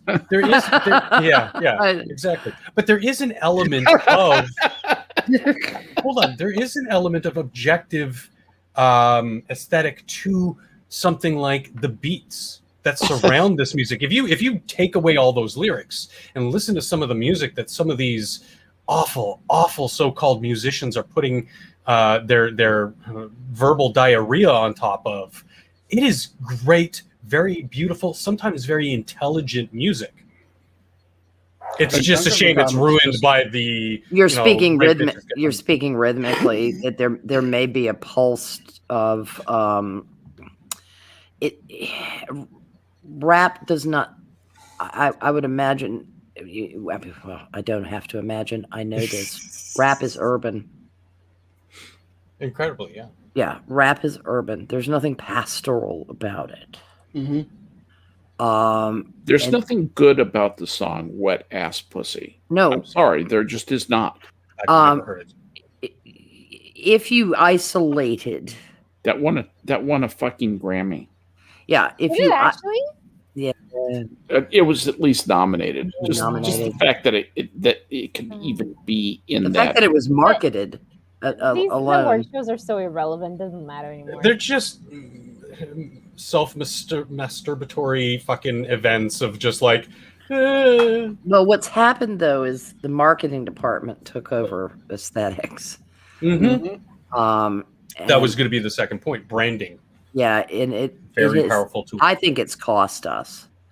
I think it has cost us a lot. As I drink my Coca-Cola. If you follow like aesthetic, and I say that in quotes, Instagram accounts, which I do enjoy sometimes looking through. There's more than butt cheeks on there? Surprisingly, yes. Sometimes. That is their They're very symmetrical. Let Sora speak. She's been silent most of it. Sorry. It's okay. You can talk about butt cheeks. Go ahead, functional. No. Go, continue. Left him and his butt cheek swinging in the breeze, did you? They've basically in Instagram and there's were other social media before. So of course you have the I guess would be the mother of it before, like the generation before with Pinterest, and then you've got Then you have the Instagram. So it's not like they invented the wheel, but the way that Instagram flows, they were able to really well start to market aesthetic, because now you can add shopping links to everything. You can click through to everything. You no longer, if you're not paying attention, you don't see what is an ad when you go through the daily stories, right? The ads that intersperse between the accounts you follow. So it's very, very interesting how what something may have been once like STEM, like, okay, well, if you know your history through this and that, then you'll know where this particular fold in this dress is derived from, or that column is based on this, I don't know, Grecian column, that kind of stuff. So you take they've taken that, and in the modern sense, anything that is slightly popular, they've monetized it. You can purchase it. It's very, very interesting on how they did with that. So now you kind of it's really, really difficult to see what is a truly popular aesthetic or people's real point of view, and what is people being paid for to market something. And really that right now, especially with, or I guess probably prior to everyone staying home, but even now more than ever, people are like, well, I want to see something else. And it's like, well, it's a perfect place. We have more of a captive audience than we've had in a very long time. And people don't really watch TV anymore because you have streaming services. So people lose money on advertisements because people aren't necessarily watching the boob tube. So you go to a different platform. And now it's very difficult to see, well, is this actually... Okay, maybe it's just me, but I don't purchase, because I'm not traveling and I'm not going anywhere. I don't purchase magazines anymore. So I'm not looking at that. That's like old media. So now you have to take that and put it into something new. And again, okay, well, now we see a different person's curation of it, but they curate it in a way that it's not always obvious when they're selling something to you. So what is your taste and what is marketing? It's very interesting. I like it. I think you have to be aware of it, I guess, a little bit. But I think if you're aware of it, it's not necessarily a bad thing, but it's not that many people might be. That's the insidious thing about marketing, though. Yeah. They can be very, very sly. Yeah. And very manipulative without even most people knowing it. I think social media is why people no longer have aesthetic opinion. I think it's all group consumed. It's a collective opinion. What are my friends wearing? Now, we always did that to a certain extent, junior high school. But I mean, this is for adults. It used to be that the province of must fit in was much more the teenagers' province, and then now people paid attention to other people's homes when they went in them and saw what they did. But I don't remember my mother going through 4,000 magazines to determine what color carpet she was going to put. There was Better Homes and Gardens, and that was it. Yeah, it was Sunset. Yeah. I think the biggest issue is that when personal aesthetics are at their absolute best, they are effectively a physical representation of personality. And I am rather concerned that that is still the case now, and it's just these people are hollow husks. Well, that was what kind of brought it up for me. Speaking to a friend of mine a couple years ago who was in interior design, and not Debbie Decorette, literal interior design, and the difficulty she was having getting clients to provide any clue as to where to begin and where to go. They were willing to surrender their entire surroundings to another person. Yep. Basically a stranger. A stranger, which, number one, irked her, because that means they also can get very bitchy, because then they suddenly are like, I don't like that. but in trying to get an idea, do you have a rug? Is there a piece of art? A color palette that you prefer? Oh no, what's everybody else doing? Or I saw this thing on HGTV and I want it. And it's in every other home. Everybody's doing it. You know, it's like Joanna Gaines suggested shiplap above a fireplace, and then everybody's got fucking shiplap somewhere in their home. And shiplap. Shitlap is what my friend called it. You know, and it's one thing if that's like the unique one-off.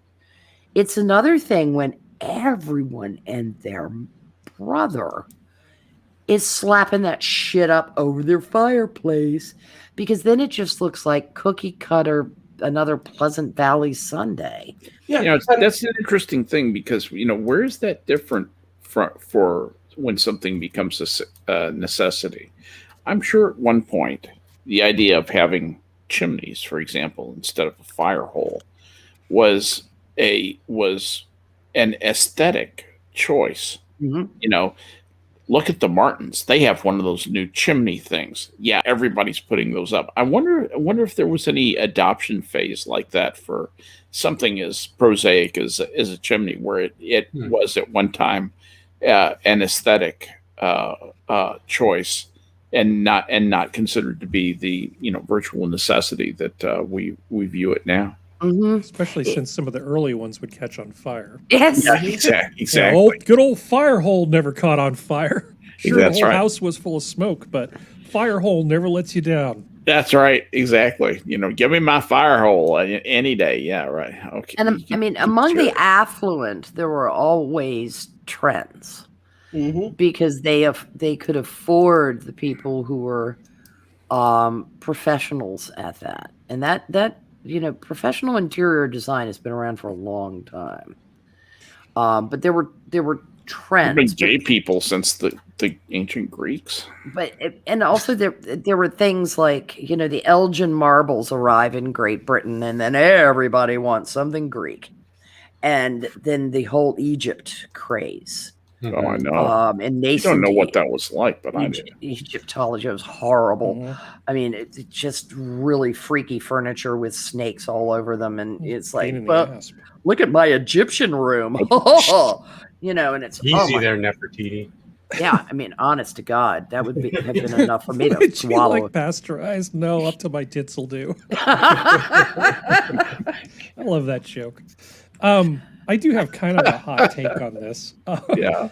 Okay, so I was sort of alluding to this earlier, which is I do think there's more than one kind of aesthetics. I do think that a certain amount of it is objectively based on sort of human evolution, something that we find appealing. You could take any person from any culture, whether they'd ever met another human being, put them in front of a beautiful sunset, and they're going to think it's a beautiful sunset.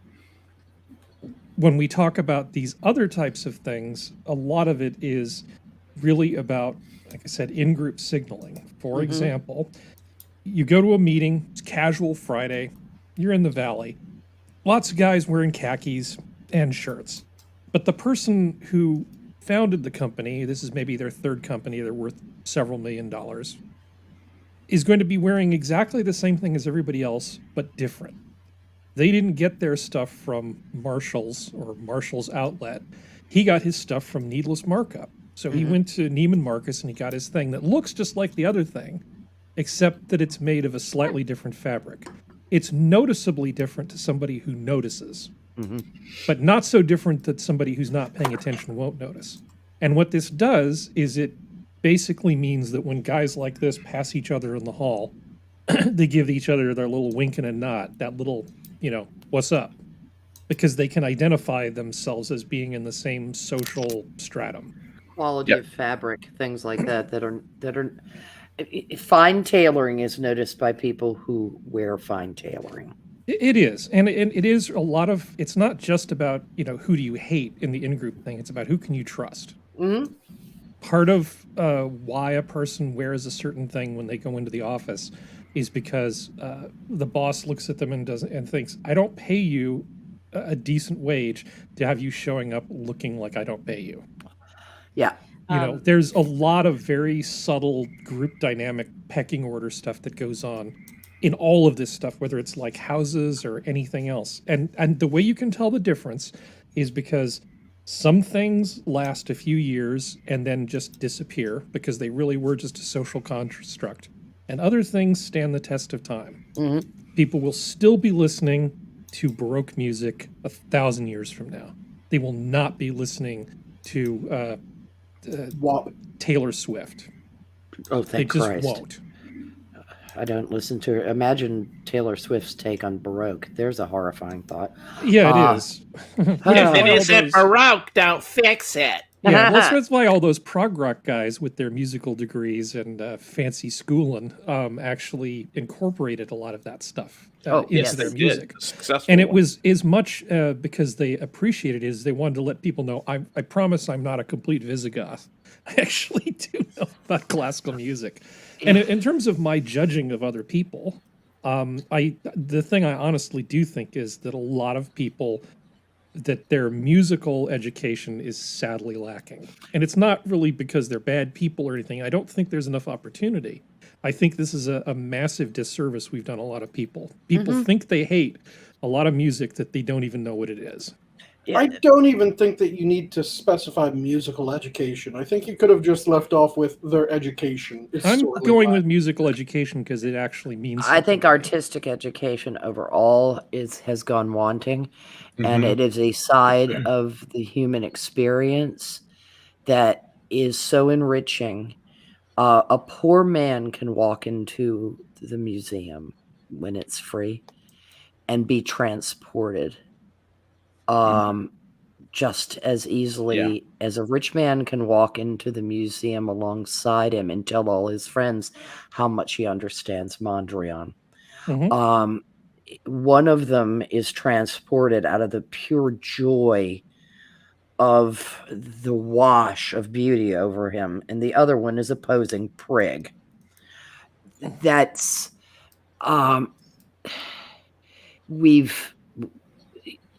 mass consumerism, television, these things have been opiates far more, I believe, than religion did. At least religion preserved art and music for a long period of time. At least in the West it did. Well, it co-opted it. It co-opted it, but it also preserved it because musicians were in the employ of the church. That's absolutely right. There were a lot of musicians that they ate because of the church. Yeah, and as far as a sponsor of art, the problem I have with governmental sponsors of art is there's just too much in-group, out-group preference bullshit that goes on with that. I have a very negative opinion of a lot of modern art because I think it is almost to a man, I'm sticking my finger in your eye and laughing at you. Yep. Taped the banana to the wall, made you look. It's this culture of if you know, you know. As I've said, the only thing that's artistic about most modern art is the fact that someone knew how to grift so fucking well that it ended up on display. Yeah, yes. In marketing has enveloped all the arts. And then rich people keeping up with other rich people, and their collections are curated by people in the know. Yeah. Well, consider the invention of the piano. It's credited to Bartolomeo Cristofori of Padua, Italy, who was employed by, wait for it, Ferdinando de' Medici, Grand Prince of Tuscany, as keeper of the instruments. Yes, and he was an expert harpsichord maker, and he was interested in doing something differently than having a hammer hit the string instead of the quill plucking the string, as in the harpsichord. But he was all tied up with the religious and social part of Italian society. Yeah. At the time, we get the piano. Think about how important the piano is.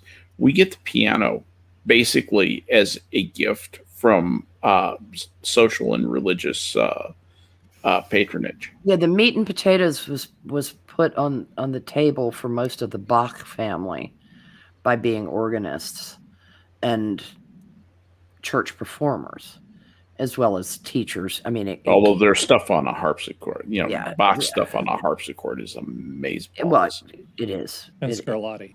Yeah. Yeah, Scarlatti too. Oh, I knew him personally. But I didn't think you were in Italy back then. Well, just exposing people to music appreciation, like a quick music appreciation course. We had those when I was in school. Mm-hmm. In elementary school, the first 20 minutes after lunch was the classical music hour moment, or I don't even remember what they call it. So interlude. You would have a couple of kids from whichever class got picked that week, and they would play pieces of classical music, and they would talk a little bit about it over the PA system over the whole school.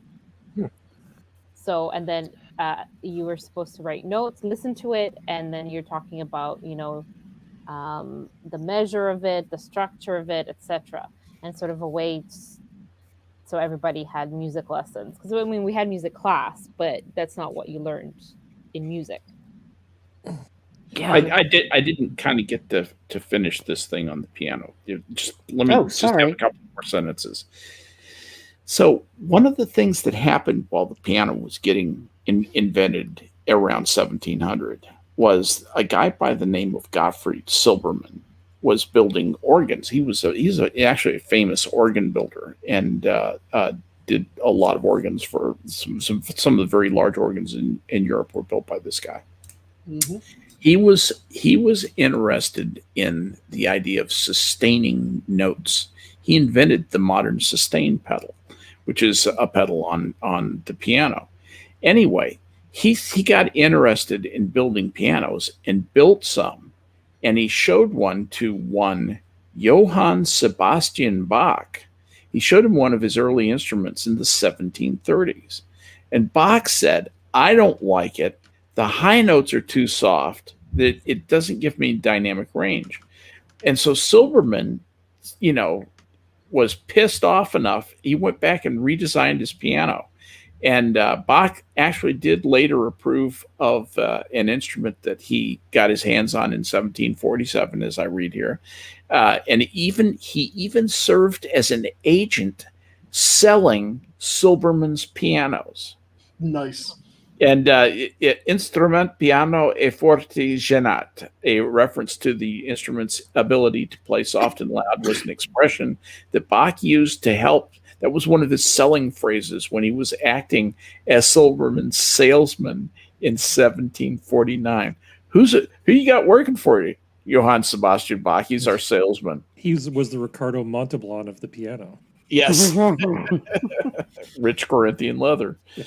So anyway, I just wanted to let you know, it's kind of one of those rest of the story things. If you didn't know that J.S. Bach actually sold pianos for a while, he sure as hell did. And the amazing thing is that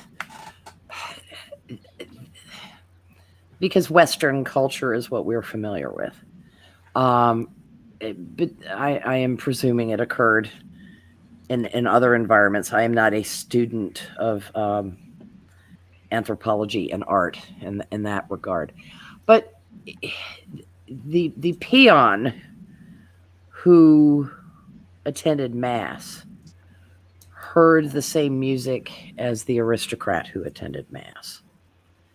They were exposed to the same architecture. Mm-hmm. It was in there. It was just the surrounding milieu.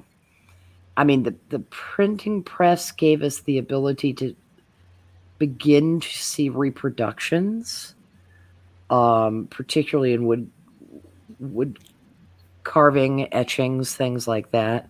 Harry, no etchings jokes. Come on up. Going up and see my etchings. But the mass media in its early forms were wonderful in spreading the aesthetic. social media and mass media post television. Well, let's say nascent days of television, they did more exposure. There was opera on TV. There were playhouses where drama was presented. And then we got into popular entertainment. Not to knock it. There were plenty of wonderful sitcoms and things that people enjoyed. There were still decent dramas, but it wasn't like and tonight on Playhouse 90, Othello. It became more suited to mass entertainment, and we recreated a divide, interestingly enough, between those in the know, and you actually hear among people comments like, this is too highbrow for me, or I don't go to museums. You have to understand art to go to a museum. See, that's you don't have to understand jack shit to go to a museum. Yeah, and in fact, if you're talking art, if you need to hear why something is beautiful before you can view it as beautiful, I have a hint for you. It isn't fucking beautiful.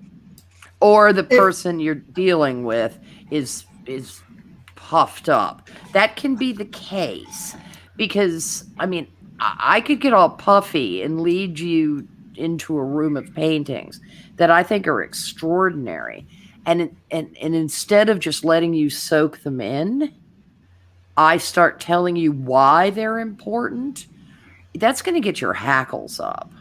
See, I still say that is a different thing than when you're talking about a lot of modern art currently. When you go to a modern art museum, how many people do you know that will go to a modern art museum and legitimately, without anyone having to tell them what the meaning is behind a painting, go, wow.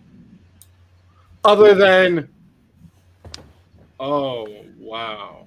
Yeah, there's a lot of wow with a tinge of revulsion. Yeah, it that isn't that I hear. I don't know anyone who just goes into raptures in most modern art galleries. Yeah, and that's what I'm saying. That except art students, modern art. I feel personally modern art. People I do. need to explain why it's beautiful for someone to actually find it beautiful.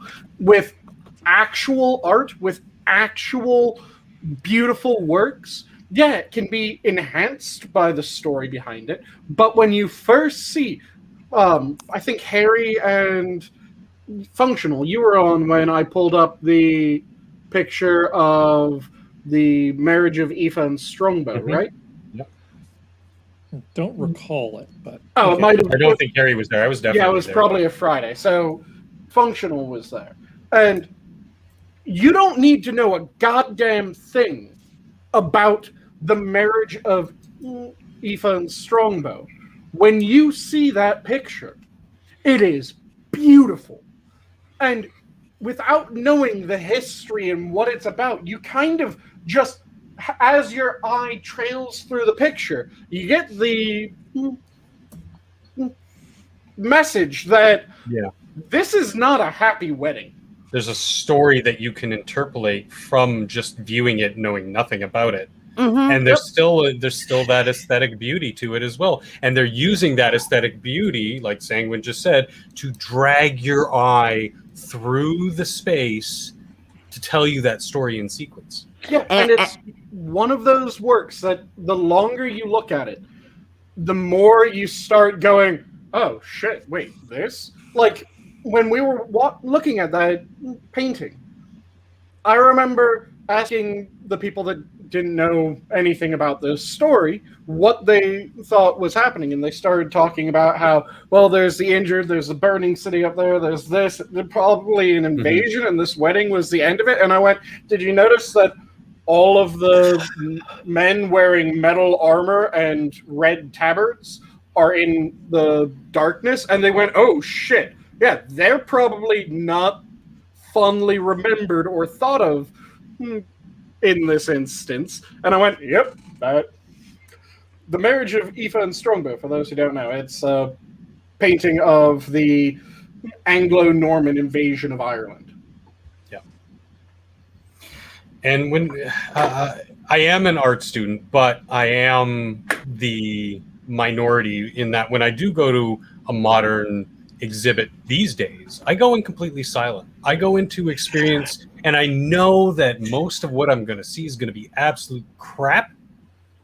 But if and when I do find those pieces that really do evoke something in me, that actually make me stand up and pay attention to that piece of work, I appreciate it. And I sit there in silence because I don't want that outside influence. I want to connect with the art and the artist one-on-one.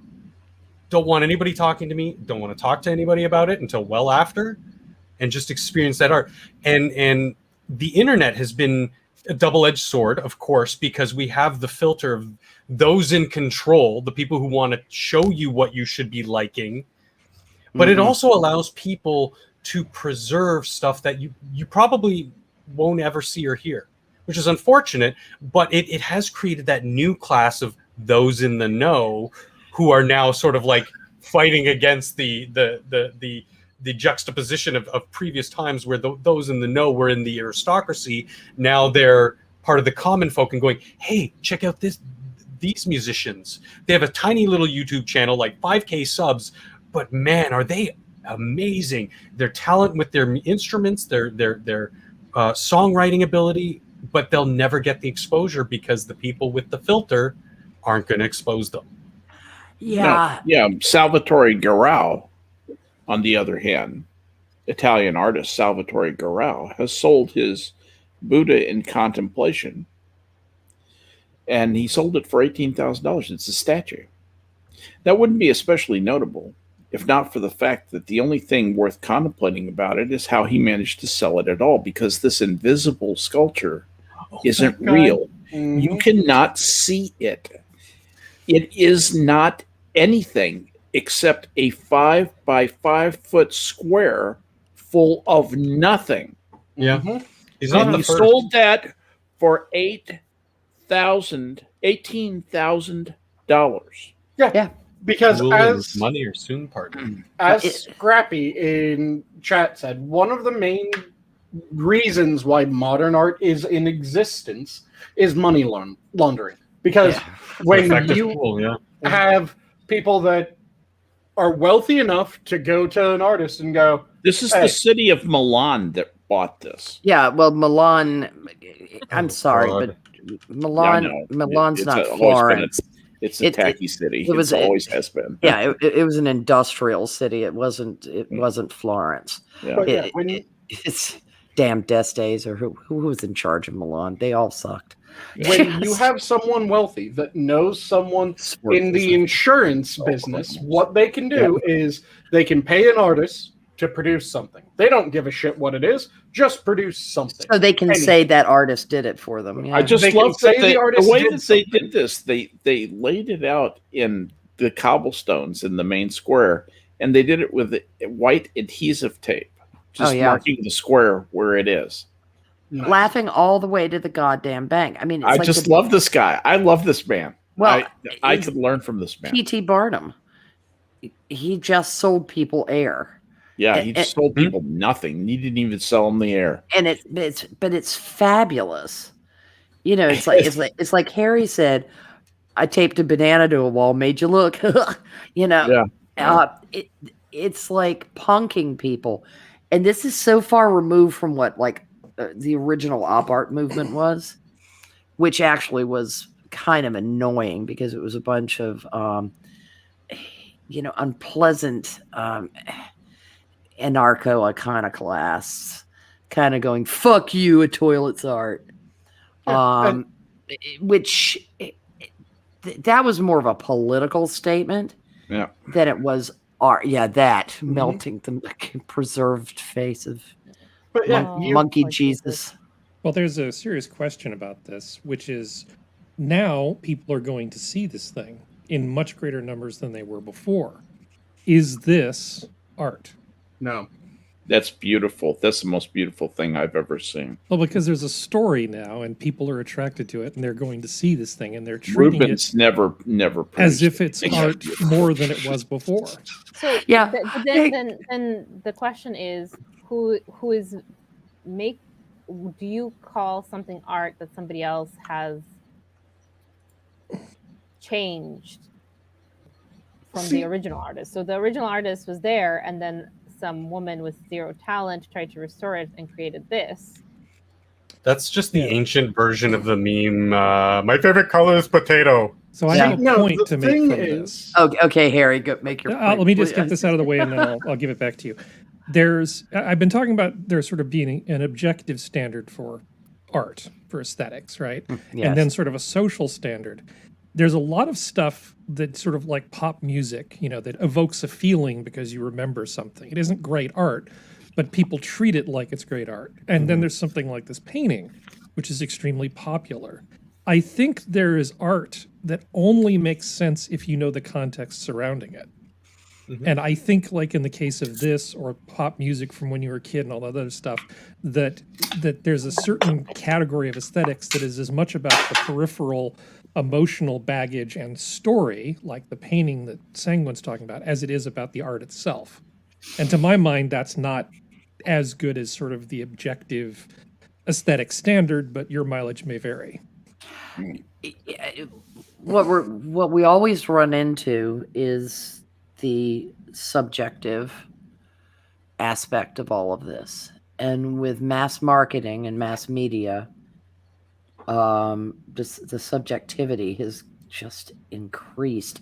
Elowen made a comment a little bit earlier in chat about that she thinks with modern art, like poetry, the interpretation is supposed to be different for everyone, and that's what the artist intends, as long as it provokes an emotional response. That is so micro a presentation to me. Yes, there is. Everybody has a different personal internal reaction to something. But where the consensus in aesthetics was for so long was that everyone was genuinely impressed, moved by technique, composition, color, scale, all perspective, all kinds of things like that. It struck a large number of people as beautiful. And it didn't just, well, that made me think of the day my dog died. Well, that made me think of that happy summer at camp. Where it is so varied what the personal response is. See, the thing is that I would be more sympathetic to that argument if it was something that was meant to explain, in addition to the actual composition, why it is as powerful as it is, if you want to use a word like that. Because you can get something that you look at and you go, yeah, that's not something that I could bang out in 15 minutes with a thing of watercolors. And it is beautiful, but also someone looks at it and they get one message, another person looks at it and they get another. Example of that is the melting clocks. Yeah. It is not something that everyone can do, but everyone that looks at it can go, well, clearly the melting clocks is meant to get across this. You're talking about Dali's The Persistence of Time. Yep. I'm sorry, but Dali is teetering across the edge of utter huckster and I know he is, an amusing genius. I still wish he'd been in that version of Dune. Yeah, I do think my personal taste. This is my personal taste only. I tend to think that art began to go to hell at the turn of the 20th century. I don't care for Cubism. If you could see the composition and skill that Pablo Picasso had when he was just painting straight. He was really a great artist. He really was a world-class talent. Unbelievable talent. Artist. Yeah.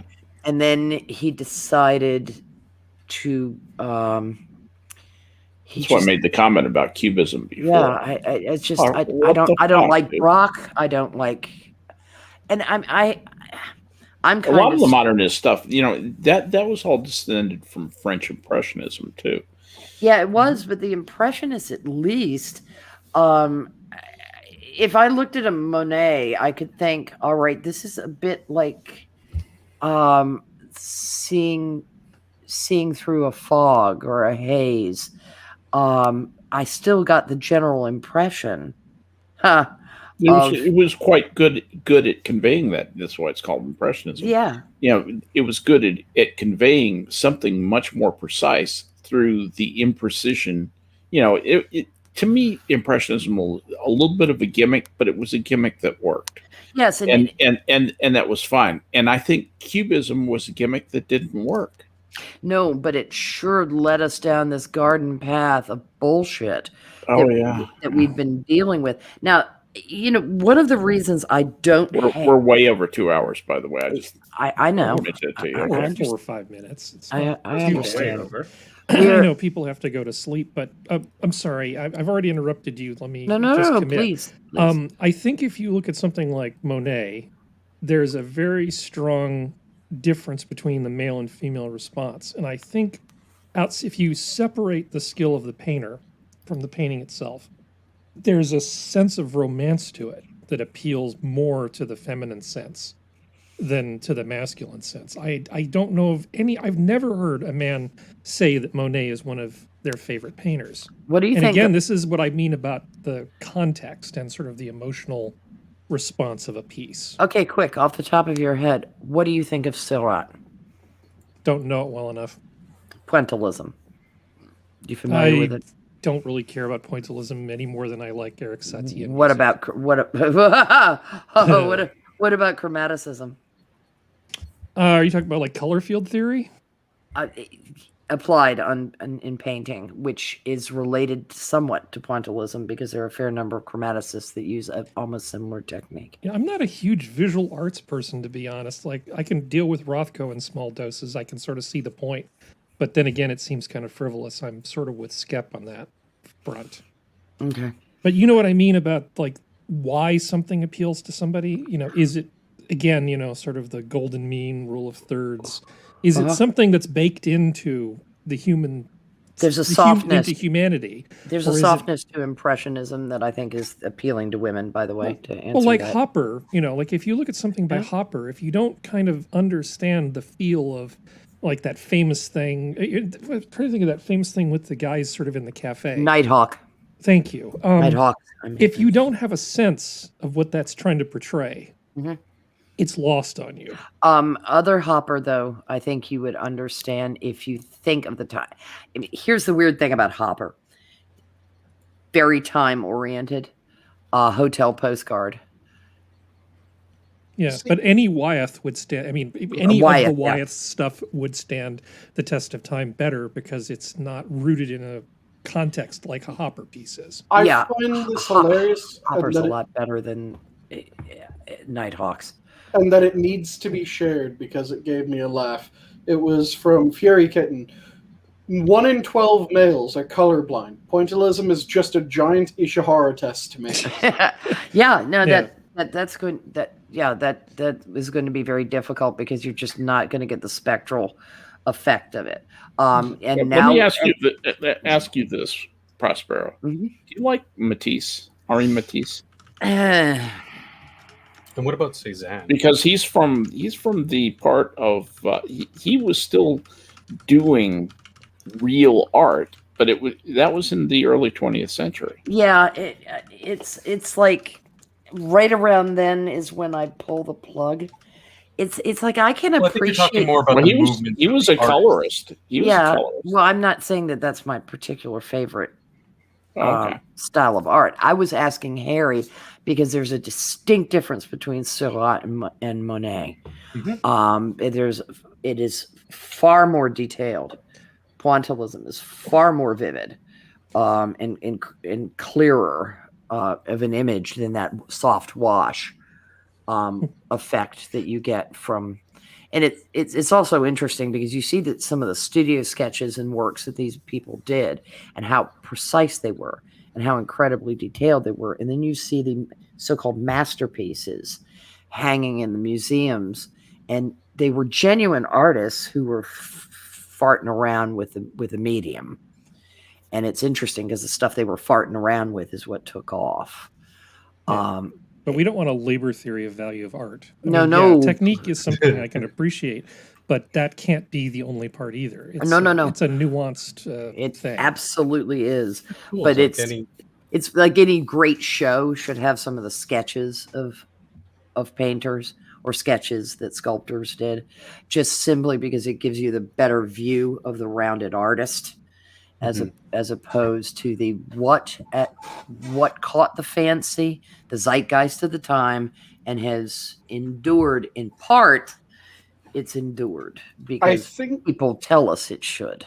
I think just like professional athletes have to be able to play at a level that is higher than the standard person, a professional artist should have to paint or do art at a level that is higher than the average person. That's where it really pisses me off, because I constantly see something that, you give any house painter a bucket of red bear paint and a paint roller, and they can do that red square on a white wall. Ha! Yeah, I From take modern, point. We're from going modern, to. I'm sorry because Okay. I hate to pull the plug on this. Yeah. I do want to pick up on this topic yet again at some point because we've barely defined aesthetics. And I want to talk about the F64 Club. Good. Put a bookmark in it, because we are going to go terribly long if we keep talking, because I know with this crowd we could talk about this until the sun came up. Does somebody feel something compelling them to speak for parting words? Oh, you go first. This lamb is so undercooked, it's following Mary to school. There's enough garlic in here to kill every vampire in Europe. This is a very tough decision because you're both crap. And why did the chicken cross the road? Because you didn't fucking cook it! Nuts. Gordon Ramsay truisms. All things I've said in the restaurant. It's just too good. Sanguine. Your life is coin, spend it wisely. Skep, I know you research our topics too. Yeah, I did look up some quotes. Jimenez Lai says that aesthetics is both politics and philosophy, a series of agreements and disagreements between subjective minds. I thought that was a little bit brainy, and I like Barnett Newman's take on it a little bit better. Aesthetics is for the artist, like ornithology is for the birds. Nice. But probably the best quote of all comes from Albert Einstein, whose quotes are amazing, by the way. He said, after a certain high level of technical skill is achieved, science and art tend to coalesce in aesthetics, plasticity, and form.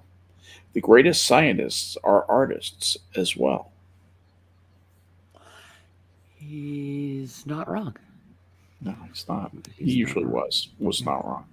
Yeah, interesting take. Sora, sweetheart. I have a very short monologue from The Devil Wears Prada.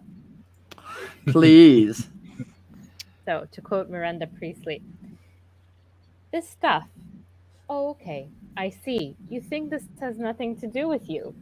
You go to your closet and you select out, oh, I don't know, that lumpy blue sweater, for instance, because you're trying to tell the world that you take yourself too seriously to care about what you put on your back.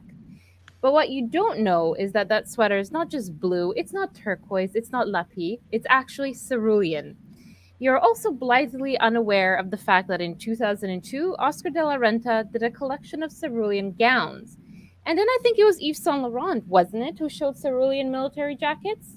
And then cerulean quickly showed up in the collections of 8 different designers. Then it filtered down through the department stores and then trickled on down into some tragic casual corner where you, no doubt, fished it out of some clearance bin. However, that blue represents millions of dollars and countless jobs. And so it's sort of comical how you think that you've made a choice that exempts you from the fashion industry when, in fact, you're wearing the sweater that was selected for you by the people in this room from a pile of stuff. Nice. I like that. Harry. I'm good. You're good? Yep. All right, so am I. We've been your minions, and this was your zoo. I'd like to thank chat, because y'all were very chatty tonight, and I appreciate it. And we don't pay enough attention to you. I'm sorry. We all just like hanging out too much. And speaking of hanging out, I don't know whether anyone's going to be over in the Discord tonight, but we are trying to get people. Okay, thank you, Sanguine, to join our Discord and to come over and pop into after chat in the Discord. It isn't always the same as after chats, but it gives everybody a chance to shoot the shit with those lovely people in chat that we do this for. I am not sure who's hosting tomorrow night, so check the space when the notification goes out, and you shall know then. And with that, everybody, the zoo is closed. Thank you. Have a good night, everybody. Donkey!